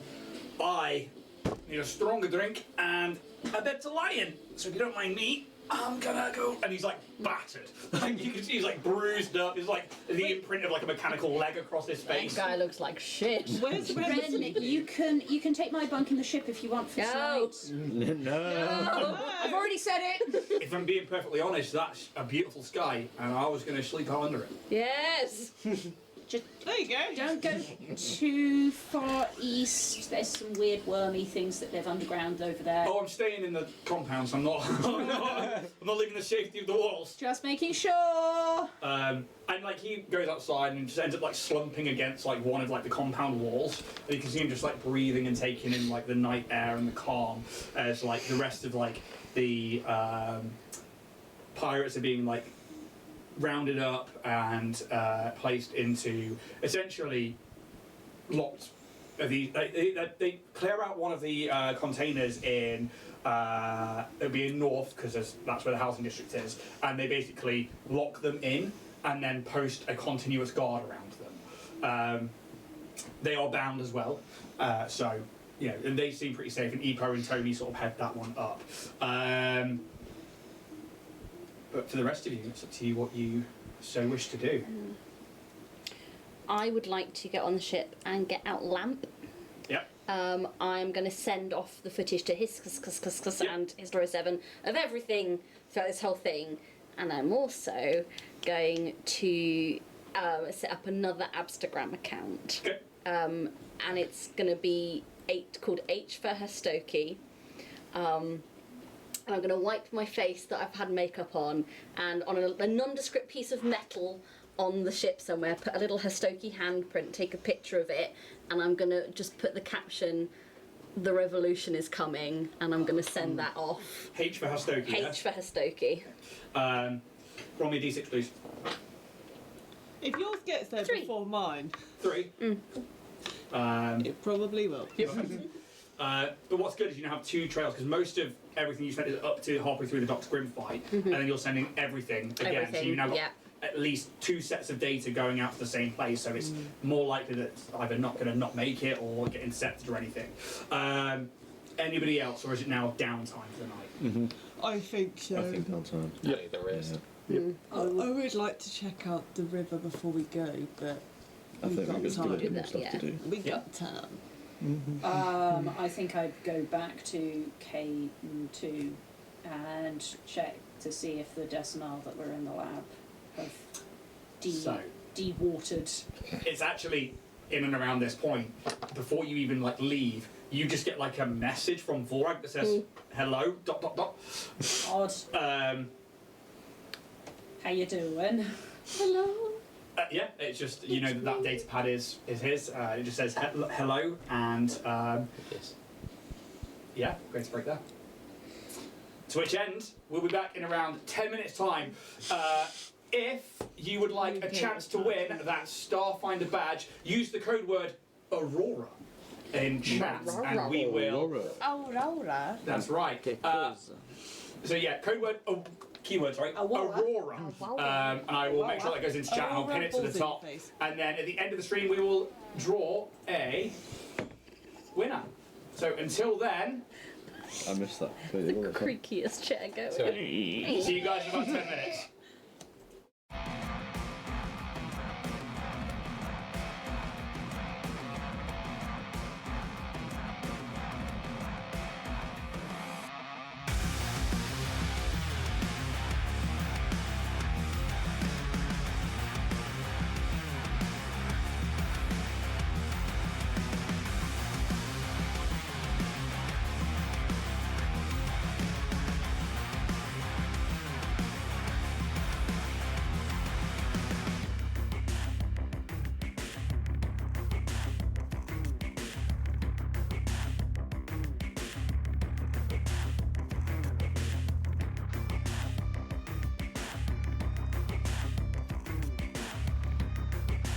Have a live Starfinder crew back here on the Dragonborn Industries podcast. And the Dragonborn Industries. How are you guys doing? Just ordering food, mate. Yeah, pretty good. I mean, smashed it that first off, didn't you? Smashed it. Absolutely fucking devastated. Fucking wrecked. You fucking wrecked it, Paul. You guys definitely were a kilo of steel. I forgot the Lemmy thing. What's heavier? A kilogram of steel or a kilogram of feathers? Steel. Steel is heavier than feathers. Yeah. So, welcome back. Feathers, all- this is horrible. Got ourselves some drinks. I'm running low. But steel is heavier than feathers. I don't understand. Although it's just like, Oh, no, I get it. I don't get it. Well, oh, we love living. shit. Let that settle for a second. Yep. Yep. We're here. So, welcome back. Thank you everyone who stayed with us during the break. And do remember, I pinned it at the top, but use that keyword Aurora for your chance to win this Starfinder badge. Could be yours. You could join the Starfinder Society like 3 of the members of this group. Now only 2. because Vorag died. Oh, should we saw Vorag's badge? He's still with us. Scout's Son got of a it. bitch. Oh yeah, Scott's got it. Yeah, How Scout's many got of it. the other badges that Vorag had? Yeah, quite a few. But until the end of the stream, make sure you get that code in. It's going to keep that message pinned at the top there so anybody coming in knows. And we'll do that draw at the end of that. But apart from that, there are no more announcements for the second half of this. We're all pretty hungry, pretty warm. Just don't forget to like and subscribe. Yeah, do what James says. Like, subscribe. If you're on Twitch, Tell a friend. Prime subs. We take them. We like them. They're free for you. Just use it. Oh, also, we have a TikTok now, specifically for this. We're at starfinder.podcast. We're going to start putting up like behind the scenes content, stuff and things, and yeah, kind of getting people to know us a little bit better ahead of the live show in August. So yeah, give us a follow on there. Yeah. You forgot about that till this moment, didn't you? I did, yeah. I can tell. Yeah, because we do have the live show in August. That's We do, yeah. 6 weeks away, 5 weeks away, 5 something weeks like now, I that. think, 5 yeah. weeks. Yeah. Listen to it. This is we're essentially it's a group of people who are going to have to improv an entire stage show because we don't know where we're going to be in 5 weeks. We don't know where in the story will be. But isn't that the joy of a TTRPG? We don't know if anyone's going to be alive. Yeah, Could be an all new entirely characters. different crew in 5 weeks. You know what? If it's a TPK before then, it's a one shot. Yeah. So I mean, like, pretty sort of, it's going to be Dave's day out of him just trying to make it back to. Oh, It'd be like that one I see Gromit. Oh my god, oh, that's a one shot right there. We all Yeah. take on the different AIs that we've collected from the ship. Different bots, and you've just got to like Yeah. help Dave get around. Tiki, T2, Someone Dave, give me the Steve orb. in the toaster. I want to be T2 in the kettle. T2's not in the kettle. I am putting T2 in Tamsin the gets an kettle. idea of something, and that's it. But T2's in the kettle. to which end, we're going to jump back in as you guys are starting to look at bedding down for the night, getting back into the ship. Ren takes himself outside when you get a message on your data pads that's from Vorag, who is dead, that just says hello. Leave it unread. And I think, minus Ida, you guys would know that this is obviously some awakened Decimite Imargos that were possibly in some tubes. Ida's not in the group chat yet. You haven't said he is, so unfortunately not. That's not invited for a while. To which end, this is like as you are leaving the yurt, this like mud yurt of Andromedas. I'm going over there. And he proceeds, he was like, Calix, are you okay? The Decimite, the Amargus have woken up. Tommy, they have woken up. We need to get some people over there to help them, and you guys can start making your way over there. Is everybody going? I mean, would the Decimar have data pads? Do they all wear data pads? No. We left Vorag's data with them pad with the message on with it. like a little message saying contact when awake. Oh, it's okay. Yeah. I'll go over there with you. Yeah. I think. So, I'll send a gif of a cat on a skateboard.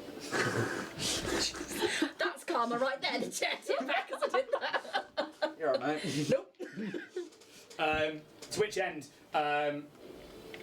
you see that like Tommy, this human male, like gets together a small defense team. They've got like a medical bag on them as well, and they, with you guys, like rush over to K2 and like you go back through the exploded doors of this storage facility. You can make your way past all the blood and the ichor, and then up the elevator. And as you make it into where the laboratory was, you can see that there are like 4 very weak-looking Imargos, sort of looking very confused, and you know, their wings are down. They've got these like forearms that they're sort of like nervously like holding their hands and constantly like rubbing them, and they're like, "Hello, hello." Oh, hello. Glad you guys are awake. Hi, I'm Calix. This rest of the crew. Roll me a d20, please. What the hell happened in here? The siblings that she forgot the names of. What So- do you want? Just anything or just a straight roll? Just a straight roll, please. 9. 9. You're not sure if you recognise them, Why was my memory so bad? but one of them, Cadix, we know who you are. Oh god, that's embarrassing. No, we were very young when you left. And like the defense teams come in and they're like, start checking them over and they're like, start medically looking them over to make sure that they're okay. And you tell me what you would like to do. I presume you guys sent the message on the pad? And one of them, who is like probably sat against the wall, has the datapad next to them. They're like, "Yeah, I sent it." Smart. Yeah, good idea. You can read? You calling out for help. That's good. Yeah, it was.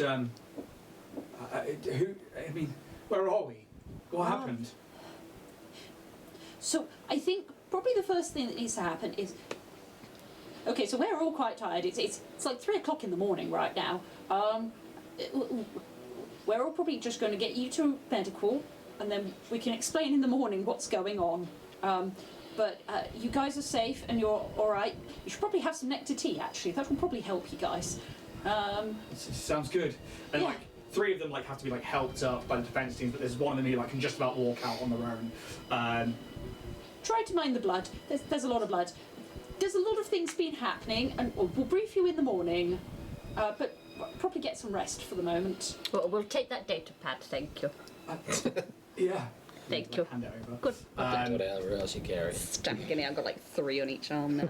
That's a nice watch there. And Epo is Be like, ashamed if we will take you back to North, and we will make sure that you see your family and friends. And they're like, Oh, just a quick question before you do that. What's the last thing you remember? okay, this particular one, I just landed. I'd just taken my first flight. I'd found a spot where I found some odd silk markers. Usually these are markers that males would leave that were interested in starting a new colony, but they seemed odd and out of place. I landed, and as soon as I landed, something closed around me, and then there's a look of pain as like that brow furrows, and then they look up in like fear at the defense teams there, and then I was attacked. I was beaten and prodded with, and they're like looking down. You can see these like all the defense teams have like this baton, a stun baton. And the last thing I remember is being beaten with those, and you see them starting to get quite frightened and start moving back. It's like these are the good ones. The ones you met were the bad ones, imposters. We've had a. Okay, so we probably should actually go over this. There's been a thinning of the herd. So Very well. Say that again. Say that again. There's been a thinning of the herd. Excellent. Oh my God, are people okay? Okay, well, we should probably all sit down. We're better now than we were before, but... And then I'll start from saying about Dynatech, then going over being here, and then having all of what's going on around them, and then saying about the fight. So, like, an hour later, and it's like, and so now we're here. Yeah. And by that point, you can have walked them to North, Yeah. and like you can like some of them will probably like be allowed to be stretchered. They'll be like, yeah, we need to rest, and like this main one will walk with you, but they're very fragile and very weak. And as you go to one of the facilities near where Epo's little building is, there is like a small medical hut that they can go into and rest, and you can relay everything. And this particular one, who will tell you their name is Landy, is a female Decimara Margot. And it's just like, so, and they don't really know how to process this, and they're like, I'm so tired. I'll get you some nectar tea, it's alright. Yeah. And you can leave them aside, and then they can begin to rest, and if you want to question them in the morning, then that's absolutely fine. If you have more questions now, by all means. No, I'd like a rest first. To which end, then, is everybody wanting to rest? Yes, please. Yes. This is a long rest. Yes. So, ship No, sorry. Airlock, ship, ship, ship, ship, Home. home. Except yourself, every mark of a long rest. Oh god. Oh god, it feels good. I'm gonna be looking around and be I like, you didn't actually leave them in the airlock, did you? I That was just a joke. I've got the orb out, so Okay. I just have my 4 hours sitting. But yeah. Cool. When you've got the orb, you still feel that pull, like northwesternly Yeah. from where you are currently sat in the fields of flight. Northwesterly, yeah. Okay. Let's go look for it. 2 seconds. Yeah. or something. I bet Andromeda's got a whole fucking collection in her house. Look at my orbs. Oh, It is she's got an orb. Soon they'll be on the dark web. That's why. All those balls on the dark No, web. no, that's why she's so old. Oh, she's got an orb. She's got an Oh no, orb. she's gonna Oh, die keeping as her soon as you alive. give her. Yeah, because it sustains you, doesn't it? Oh shit. I wouldn't call what she is a sustain. She's existing. Barely. Barely. And she's still got one limb. Hey, I was gonna give 2, but then I thought no. One thing I was Look at looking these for, orbs. I can't find it, which is I really feel like she's like the guy in Pirates of the Caribbean, you know, when they go in the colony, he snaps his toe off. Oh. Bits of her just keep breaking off, and it gets to the point where she's like, eh. She's just a bit dusty now. Cobwebs. thing. While Ian searches for things, why don't you head on over to www.warriorprince3d.etsy.com and use the code CHEERTHESTARS for 10%, or go off to Roll and Play Press and use Dragonborn10 for a 10% discount, or head over to dragonbornindustries.com and get some cool dice, Starfinder merch, shoes, hoodies, whatevs. And see. Thank you. You go home, and maybe the next sort of hour you spend talking to your siblings, and they're all just like enamored by the fact that you have come home, and not only that, within the space of 12 hours, have unraveled this, what can only be described as poi from the dark tapestry, and saved them from a future that they possibly didn't see. Eventually, one by one, they disappear to bed, or they, you know, get you one more drink or one more bit of leaf, one more salad, and eventually you get to the point where you're like, I need to sleep now. And you get into this silken sleeping bag that you create and hang from the wall and begin to drift. And as your dreams come to fruition, they are vivid and wild. Whether it's because you're back home on Kashoria, or that you've done your people a service and you feel content and happiness that you've not felt in a long time, you're moving fast. And nowhere of any real note, just flying through air, sky, space, as bright colours and shapes pass you by. You think you see a tree maybe, a skyscraper, then a nebula, maybe ships. But all the while you're happy and you're calm. You land daintily on a branch as the world around you changes like mist being blown away into that of a thick, deep jungle landscape. And as you calmly perch, happily watching the slug-like beings below you slowly move across the ground, flowers begin to bloom and turn in the direction of the sun, and it's like time is speeding up. And they're following it throughout the day. Then the scene around you changes again. And you stand on a stone balcony looking down on a clear pool of water some 15 feet below you, but your reflection is not quite visible. It's warm and the air smells so fresh that it almost hurts your sinuses to breathe in. And you eventually straighten up and turn around to go speak to the people that you know to be with you. Maybe the friends, family. You can't quite place who it is, but it doesn't matter in this moment. You just know that they are good and that they are there. But once you turn around, the horizon around you changes, and you don't see those friends, those people you felt with you, but rather your eyes widen and you gaze upon an endless sea of stars and planets, each one tethered to each other with little threads of silk. each one pulsing with energy that move along each thread to create an intricate weave of silk that seems to run through the entirety of existence, never ending. And as you inspect these planets, the silk, the tapestry of existence, you feel like you could pluck the very threads themselves. What would you like to do? Oh, I think I'd like to reach both hands out,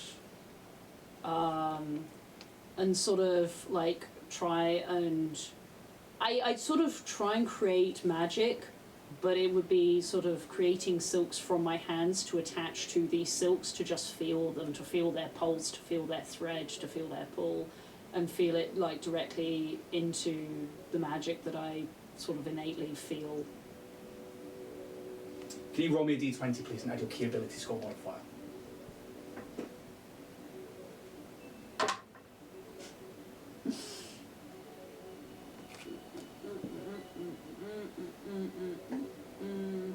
There you are.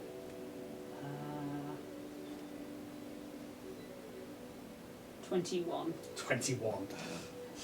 You go to release the silk, but butterflies and moths, made entirely of starlight, leave your hands and flutter across the endless tapestry that is existence in front of you.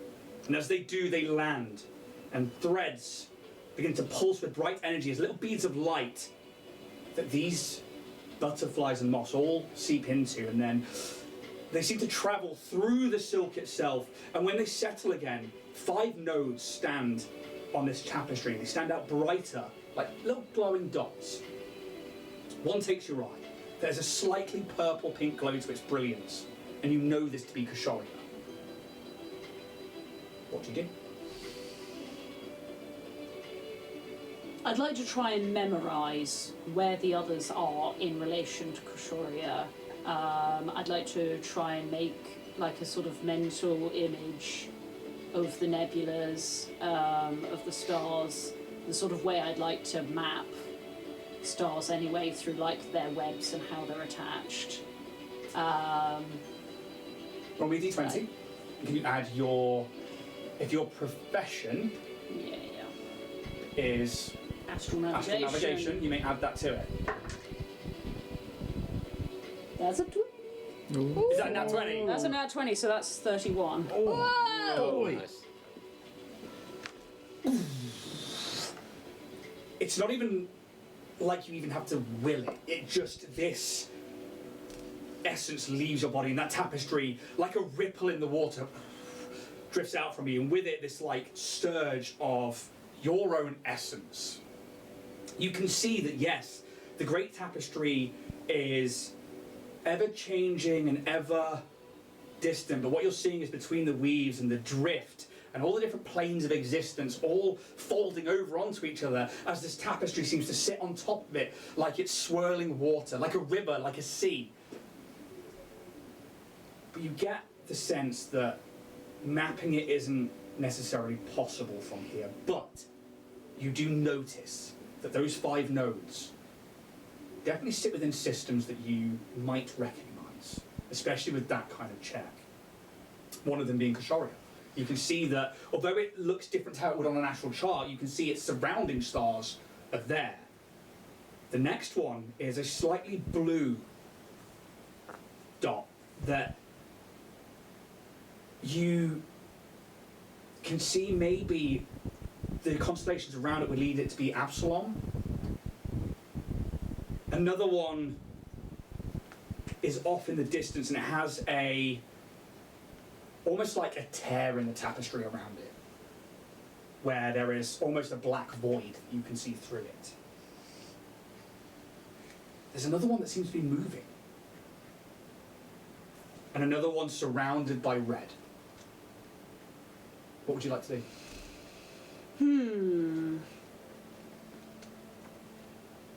So that's good for me. That's the tear, the red, and the green. I think part of me wants to pick up Kashoria or reach for Kashoria. Okay. And Can you make me a bring will it saving throw, please? into myself. A consumer planet. I want to protect it. Hungry. Oh my god, I keep 8 rolling and the 8. same thing. What? Good. No, 20s. no.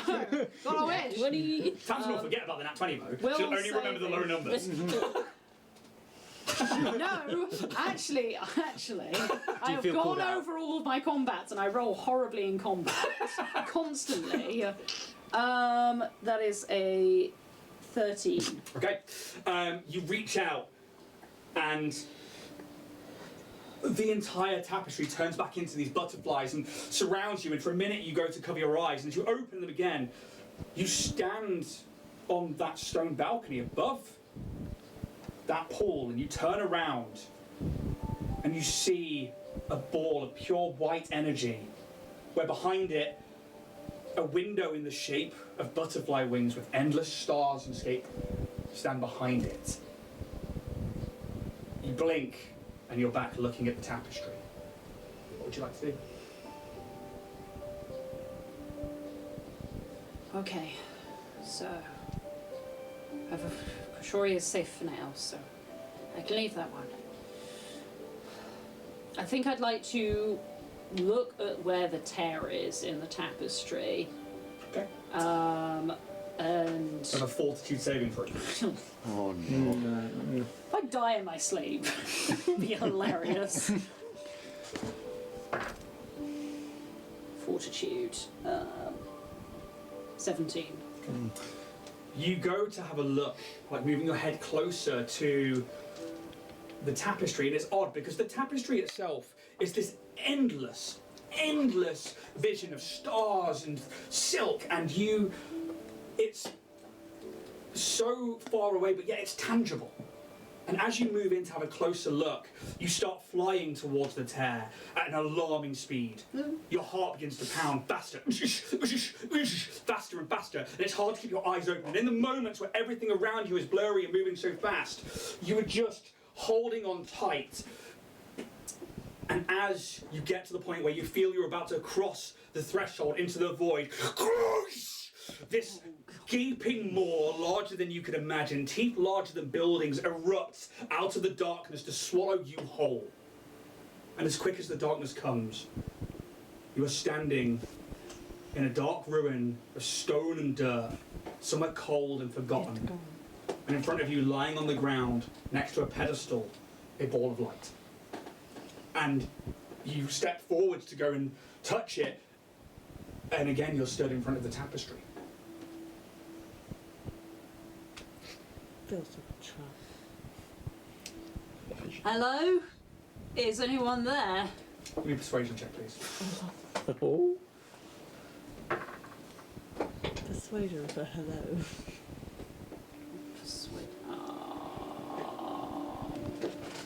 What does persuasion come on? It's in diplomacy. Oh, so diplomacy, sorry, I was thinking going to say. 5e. No, it's 18. 18. Your words don't echo, but they do make a sound.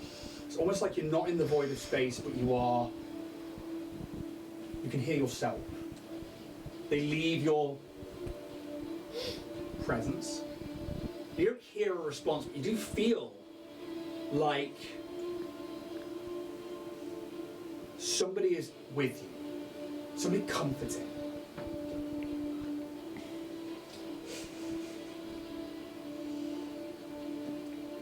Is the thing on the other side of the dark tapestry, is that what caused everything to be split and forgotten? Is the void, the great beginning, is that what caused it? What lives in the dark tapestry? 17. 17.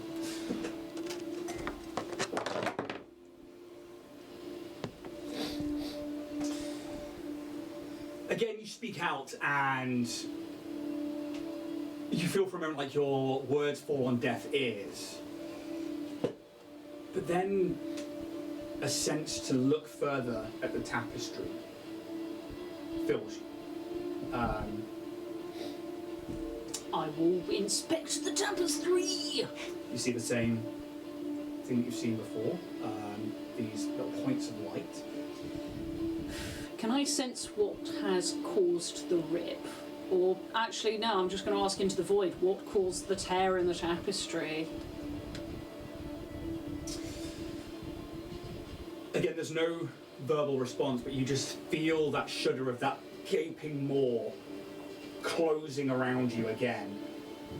And then that feeling of being back in that chamber with that orb that's fallen over.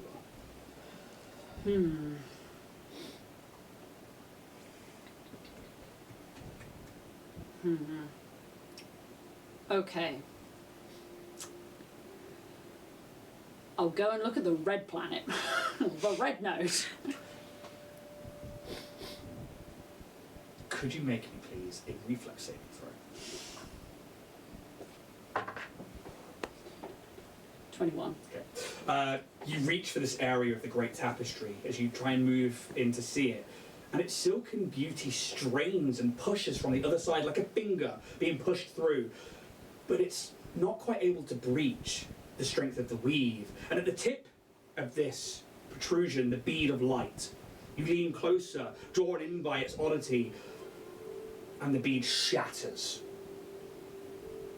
and bursts with energy. You shield your eyes as you open to find yourself stood back in the cave, this tunnel that you met Derisday in. However, that wall of blurry images and writing are gone, leaving an open passage into an endless cold void of nothing. Shadows fall like smoke from it, and you feel a dread like you have never felt. It stuns you, and for a moment you turn to go away, but you see him lying on the floor, blood pouring from him like an endless stream. Long dead and pale, but bleeding nonetheless. Vorak Kassar. You close your eyes, you wake up in front of the tapestry again. Okay. So we've covered red. We know one's here. We know the Epsilon one. So that was pink. So it's green was the other one. It's not green. It's not colours necessarily. Sorry. There is the a blue, last other one. There's two more. There was a blue one A blue one. that's sort of like, Sure, in Absalom. you know it to be around Absalom. And there's another one that seems to be moving. I want to find the moving one. You reach out and touch the light, and as you do, it cracks like it's broken and falls away. And the thread it is attached to seems to be connected to your finger. And it pulls you as if you were pointing, and it spins you around as you follow it on the tapestry. Like, you can't control it, it's controlling you at this point. And then all of a sudden you find yourself following a vessel, as if that's what you were holding on to, through space. You can't quite make out the shape, it's blurry and dark, like the shadows of a celestial body block your proper view of it. Then echoing out across the silence of space,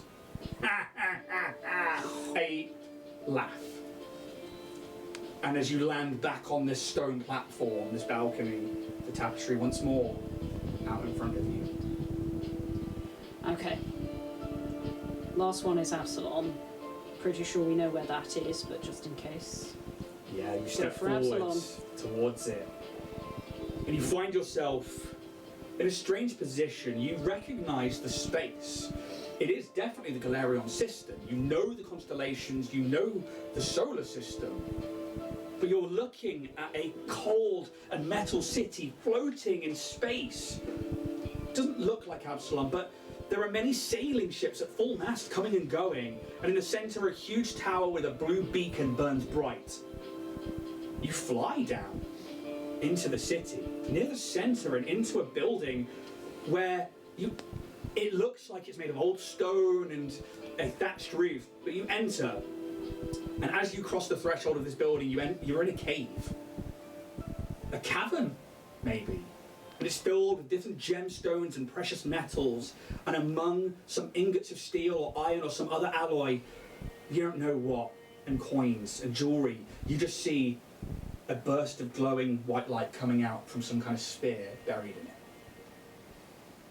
Okay. We're trying to find you. before you can even say anything, you stand back on this platform. But the tapestry now doesn't stand in front of you. That window, that winged butterfly window, bursts with the light of a star. And you just feel comfort and warmth. And the rest of the night, there's no dreams. You may mark a long rest on your character sheet. Cool. Several hours later, Yes. maybe Roos, as the Kashorian sun rises in the Nist system. I don't know, do you do that in the morning? Do you caw? Or is that offensive to your people? Call, but it's kind of like a. I think TJ's just standing there already with coffee. Good morning, sleepyheads. Coffee for you and Joe and Joe. Where's your phone? I don't know, it's disappeared. I felt it roll under It my went chair. into the tapestry, we'll find it later. Probably on the other side. What's on Ironically, the agenda today? I've probably Oh, got it to was go under my and foot the whole collect time. Calyx, Yeah. haven't we? And Thank I'm just in the you. airlock like, oh yes, let's let you out. Coffee. thank you. I've been up for 4 hours. I've been helping Dave clean. 4 hours, jeez. yes. You don't want any more rest than that? I'm fine. I'm still like holding the orb. But this little fella wants to go on a walk today. You walk I your see. ball orb. My friend. It's a bit of a long story. We'll catch you up. Watch this, and I'll hand him TJ's edit of our Dachi system adventure. Not the cooking show. The cooking show is a Is key in there. component of TJ's edit. It's like the Snyder cut, so like Why there's is like it a all lot black of like and this is white? So much commentary. there's like Commentary over commentary off the commentary. there's like really long stare shots with like Calyx looking into like. I feel like I need to roll to see if I stay awake for it. This shot was really challenging for a number of reasons. Maybe because we were being shot at the time. Which end? Yeah, I hand over to you guys for what you would like to do in the morning. Those of you on the ship, obviously, you're on the ship. Calyx, you wake up to, family around you, and you remember that dream, like, vividly. Like, you wouldn't forget it. I am frantically writing notes down on my datapad as soon as I wake up. I hand over to you guys to... Send Calyx a little message. You up? GIF of a cat on a skateboard. GIF of tired cat returns. Calyx got the mad sleepies. Y'all got breakfast? Oh yeah, I think we've got plenty of rations going. Pack into that.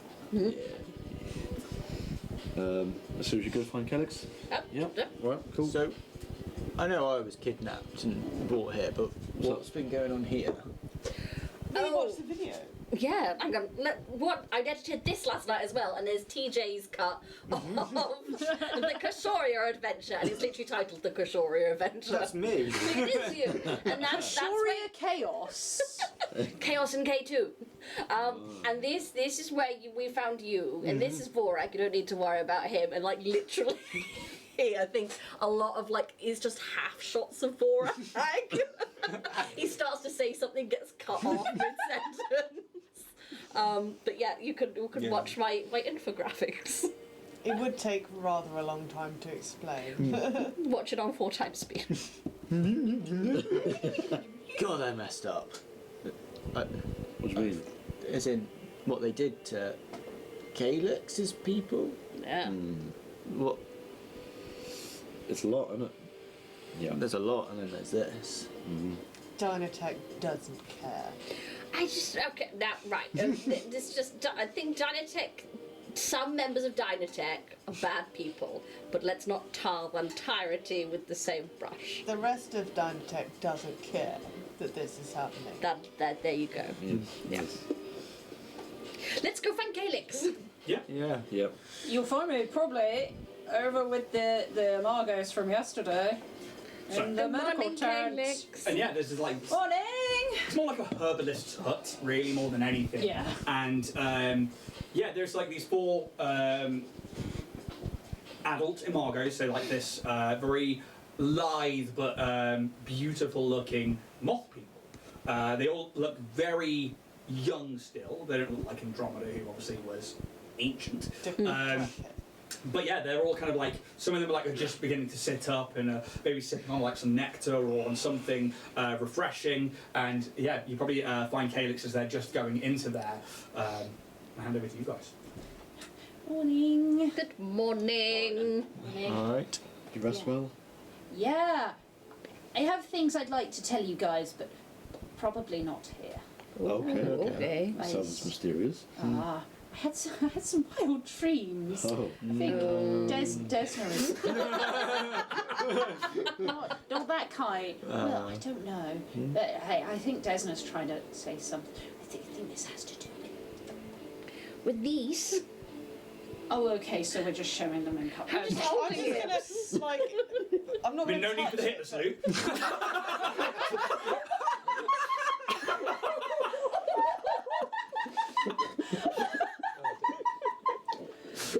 The podcast listeners, everybody went to go stick a hand up and I just jumped on that opportunity to do that. My apologies.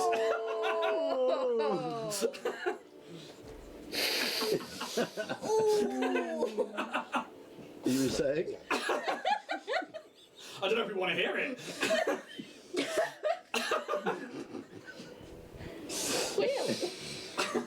I don't really think I can follow. That humour. Yeah. Okay. I was putting my hand in front of the giant glowy orb that we don't really want to draw attention to, that TJ's just raised like it's already fucking been out. Scissor. It's a bit It's low. already been out. Yeah, but in dire situations, rather than just showing people. for the I sake feel of it. bad that he's cooped up in a glove all day because, or they, I don't know, but I just feel bad that they're there because, quite honestly, they've got a lot of feelings and things, and I felt bad about it. All right. I don't want to be a Boromir in this situation, but do we think that maybe we should share the burden of the big Share glowy the round load from thing home. that actually affects? I'm just taking him out for a day trip is all. Look, it's like I got it out after a long, long time. It's a tuggin', and I just, it makes sense to have it out while it's a tuggin'. But when was There we go. There we go.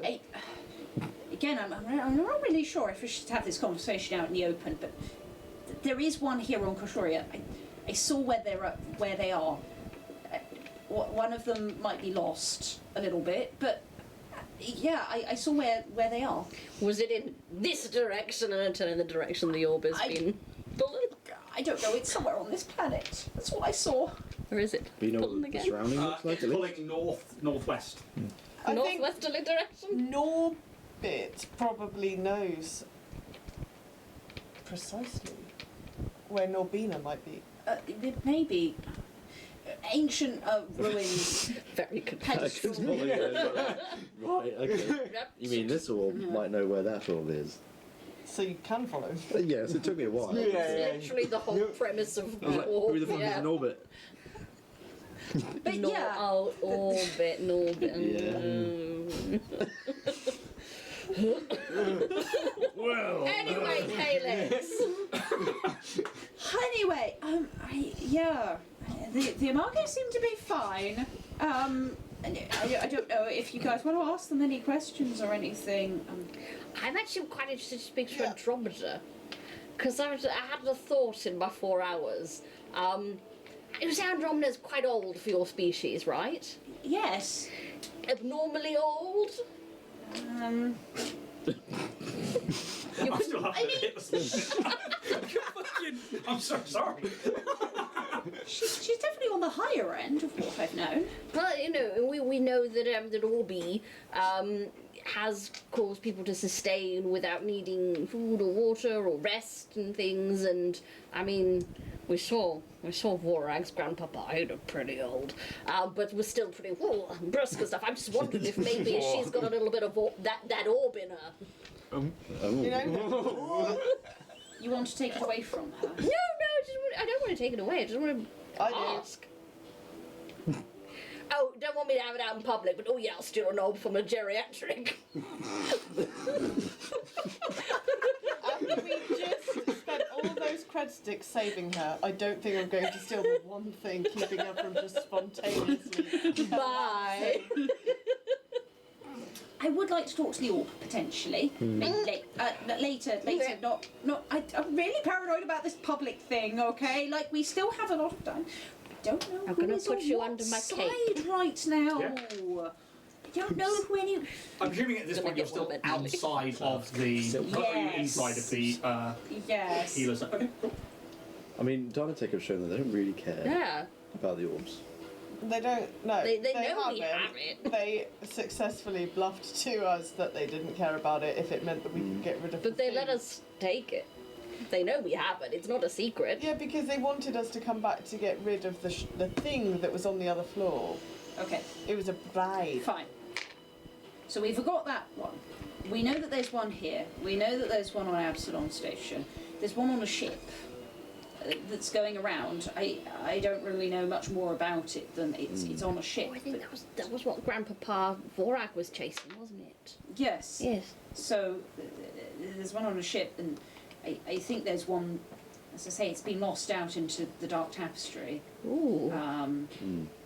That's not good. So there's at least one missing, but we can get at least most of them. It's a good start. Yeah. Having more might help us lean towards other ones as a collective. Maybe we still don't quite know what they do. Yeah, to No. what end? Finding all of them? And then what? Collect them like Pokemon. Gotta catch 'em I mean, all. weren't you Or be looking mum. for orbs in the first place? Go, TJ. I was. I'm just interested to know Like we are. why you Caterpie. specifically are. Well, you wanted to find the orbs. That was kind of our first mission, was to find one. So we haven't finished. I think potentially. I think given when we were on in the Duchy system and we saw the bug people, they did bear a striking resemblance, do you not think, to the Krishorians? And if things are pre-gap, and I mean, listen, I am 2.5 years old and I've grown up in a lab. I don't really get the world at large. But is that not just a little bit of too much of a coinky-dink? And if Calyx has had this extraordinary vision, specifically Calyx, is that not telling us that maybe this is something linked to his ancestry? They were insect people, but they didn't have wings or anything. They're slightly adjacent. But we buggy men. But I mean, something similar. But I think it's worth investigating. There must be a reason that Desna is showing me this, or the orb. I honestly don't know. The orb turned up a lot. Maybe they're the same thing. Do you want a little cuddle? Maybe not right now. We've got a lot of I things don't know why to do. everyone's against cuddling this orb. It's quite lovely. I've got a lot to talk about with the orb, but I really want to try and get all the dead bodies out of Cassiopeia right now. I don't want to attract the predators here. Well, No. the guards have been doing it. Yeah, throughout the night they've been collecting them. Oh, And that's all right. yeah, it's not up to you guys. Like Epo would have put Yeah, we've people on already that done one. your job. Yeah, for okay, you. cool. And in all fairness, if you're outside the herbalist's tent, Epo eventually will join you. It's like, good morning. Good morning. Good morning. I hope that you got the rest that you needed. I was going to go talk to the 4 from the lab that we got out last night. It's probably a good idea. I want to make sure that they are okay. They seem all right, or at least alive. Little disconcerted by everything. I think adjustment period is probably in books. And he moves like the silken tarp to one side and will dip on inside. You are free to follow if you so wish to go inside. Too. Yeah, go on. Okay. You enter this, and you've probably been in there before, Calyx. It is a large dome structure that has this same sort of feeling that this yurt kind of had last night, but it's on a larger scale. There are like 5 or 6 different like silken hammocks, whereas one of them, you can see that there is a sat up Landy who you met last night. The rest of them are all kind of like getting up. They have like their nectar tea and stuff, and there is one It's not Imago, it's Decimar Instar, isn't it? Instar's what I am. Yeah, like the larval form, who is just like applying a few different herbs and a few different powdered leaf to different drinks and then handing it to them. And you would notice like revitalizing energies and stuff like that. And yeah, you enter and they're like, good morning. I thought last night maybe we were not at home, but we are, and I'm glad that we're still here on Kashori. I was really worried that we'd been taken away somewhere. Yeah. A lot of eggs have been taken away. I mean, we covered that yesterday a little bit, but Yes, you said, but yeah. I mean, was that from here or was that? I mean, Yes. We don't actually know for sure, do we? Whether it was actually coming in. I suspect it might have been from you guys. Oh no.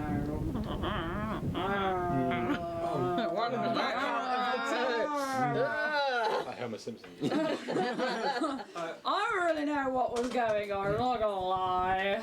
Speculation. well, we're alive, and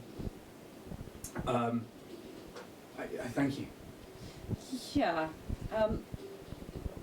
Did you choose to go on your journey, or were you encouraged to?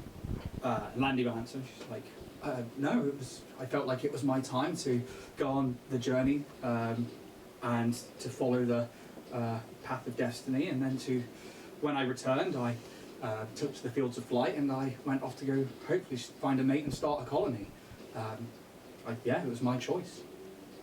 Okay. I don't know about everybody else, and she looks to the others, and they all just nod, and they all say, yeah, it was my choice, and they all nod in agreement. I don't know if you guys have any questions. This is your bag. I think you've pretty much covered everything, to be honest. Yeah. I don't think there's much more, because you asked the name quite like the big Yeah. what Epo happened. then is like, to the rest of them, is like, how were you all? What is the last thing that you remember? And the next one, female, stands up. He's like, I know you. Your name is Khan. And she's like, yes. It is good to see you again, Epo and Neymar. I was resting after the first day of travel from the fields of flight when I was grabbed and subdued into a small dock space, and then there was a lot of pain and everything went black. But it was as I went to rest that it was the last thing I remember, and then I was waking up with the rest of these guys in that room. A male, one of the third one. And my name is Elor. I found a spot to begin marking with my silks, and you know, to be part of the mating ritual. And I'd begun to create a colony. I'd been there for about a week.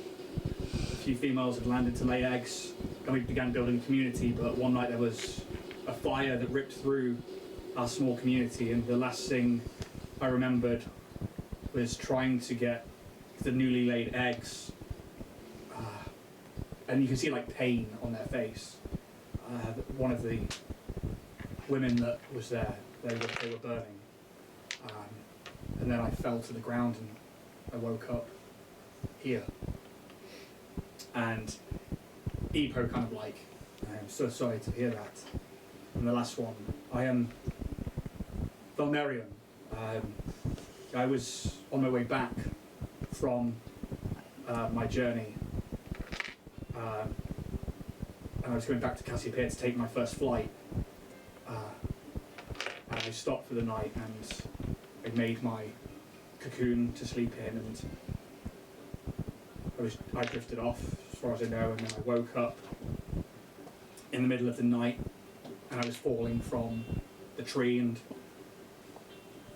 I think I thought I was being eaten, but actually the pain surged through me like lightning in the night, and then darkness. And this, you imagine, ties into those patrols that you've seen the data for. Snag. And Yep. Epo is like, I think we have found how they were getting their people. I am so sorry that this happened to you under my watch, and I am so sorry that I could not protect you like I was supposed to. But there is something else that you all should see. There's more? No, you told me last night that Dynatech may be in contact. A message has come through. Oh, here we go. Oh, here we go. Right. It's Shit, we don't know. probably true. Well, I would like to give you at least the benefit of the doubt, but you should see it. Okay. Cool. Cool. I hope that any chance to the fall embargoes, you can rest well before maybe making your next flights and starting a new colony. I cannot promise it will never happen again, but we are hoping we have rooted out the corruption here. Might be worth staying here. Yeah, like Calix says. I need to borrow them for a few minutes though. And he looks sullen. And there's like a breath, and then he leads outside and to his abode, where the door is open, and you see the same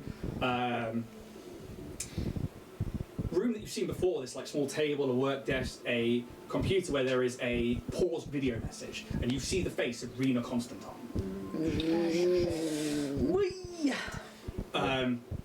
This came through this morning.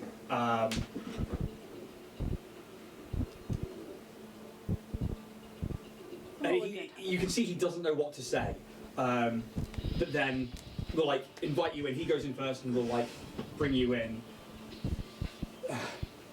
I think maybe this should not fall on anybody else's ears. If you don't mind, I'm going to close the door. Yeah, that's probably the best. Closes the door and will offer you tea or anything like that if you want it, but he goes over to the desk where there is this computer screen, and he sits down next to it and then taps on a little data pad next to it. And the video message that is on the screen with Rena Constantine's face, this blue hue of skin human with these bright blue scales under her eyes, this like electric blue. The forehead has these like a line of three very small spine-like protrusions that angle upwards and go up to from the bridge of her nose to her hairline, and her hair pulls back and then splits off at the end. Obviously, Rouge, you know this to be Rena Constantine. The rest of you have met Rena. You've probably never seen this lady before in your life. It's Rena Constantine. She wears an expression Dynatech security. that is stern concern. The message begins to play. Commander Epo and Neymar, I hope this message finds you well. It's been brought to my attention from Kimpaya that Calix, aided by a mixed group of Starfinders and mercenaries, are potentially heading to Kashoria with stolen property. With them is a Yosoki-like being known as a Hastoki, designated T-4862-HC4XP, but they may go by the name TJ. An image of T-4862-HC4XP flashes up on the screen. Is it at least a good one? It's your standard Dynatech portfolio one. Do you have any that aren't God, good? it's a driving license photo. With the one with wanted flashing up beneath, above and beneath it. Ooh. The company created these Hastoki as sentient tools and are as such company property, of which Calix & Co have absconded with this particular unit without permission nor having purchased it. According to Kimpire, this unit is defective and dangerous and is to be terminated on site, along with the fugitives who have also been determined dangerous after a recent attack on the Dynatech building. And she pauses, a look of contemplation on her face.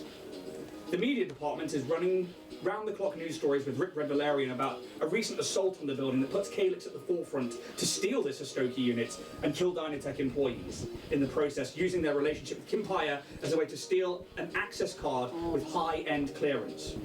Again, there's a long pause, and she goes contemplative. Your orders are to terminate on site. This comes from the board. I'll send encoded orders with this transmission. We are still awaiting the return of the forces sent back, but all seems good. There are no reports of any drift contact that has reached us yet, so I believe them to be safe and on their travels. Rena out, and the visual ends. However, Rena also sent through a coded transmission with these orders, and it flashes up a message. Go on, But you can't sing. read it out loud. So, order sent via text with the message, Commander, belay what I said in that video. I do not fully know and understand what is happening, but I've met Calyx and their compatriots and do not think that it is within his mindset to murder people for no good reason. The unit in question, this TJ, was due for termination. However, I ask you to stay your hand. Something seems off and I won't follow an order blindly if it could result in bad publicity for the defence teams and Dynatech, nor should it result in the unnecessary death of those within the defence teams.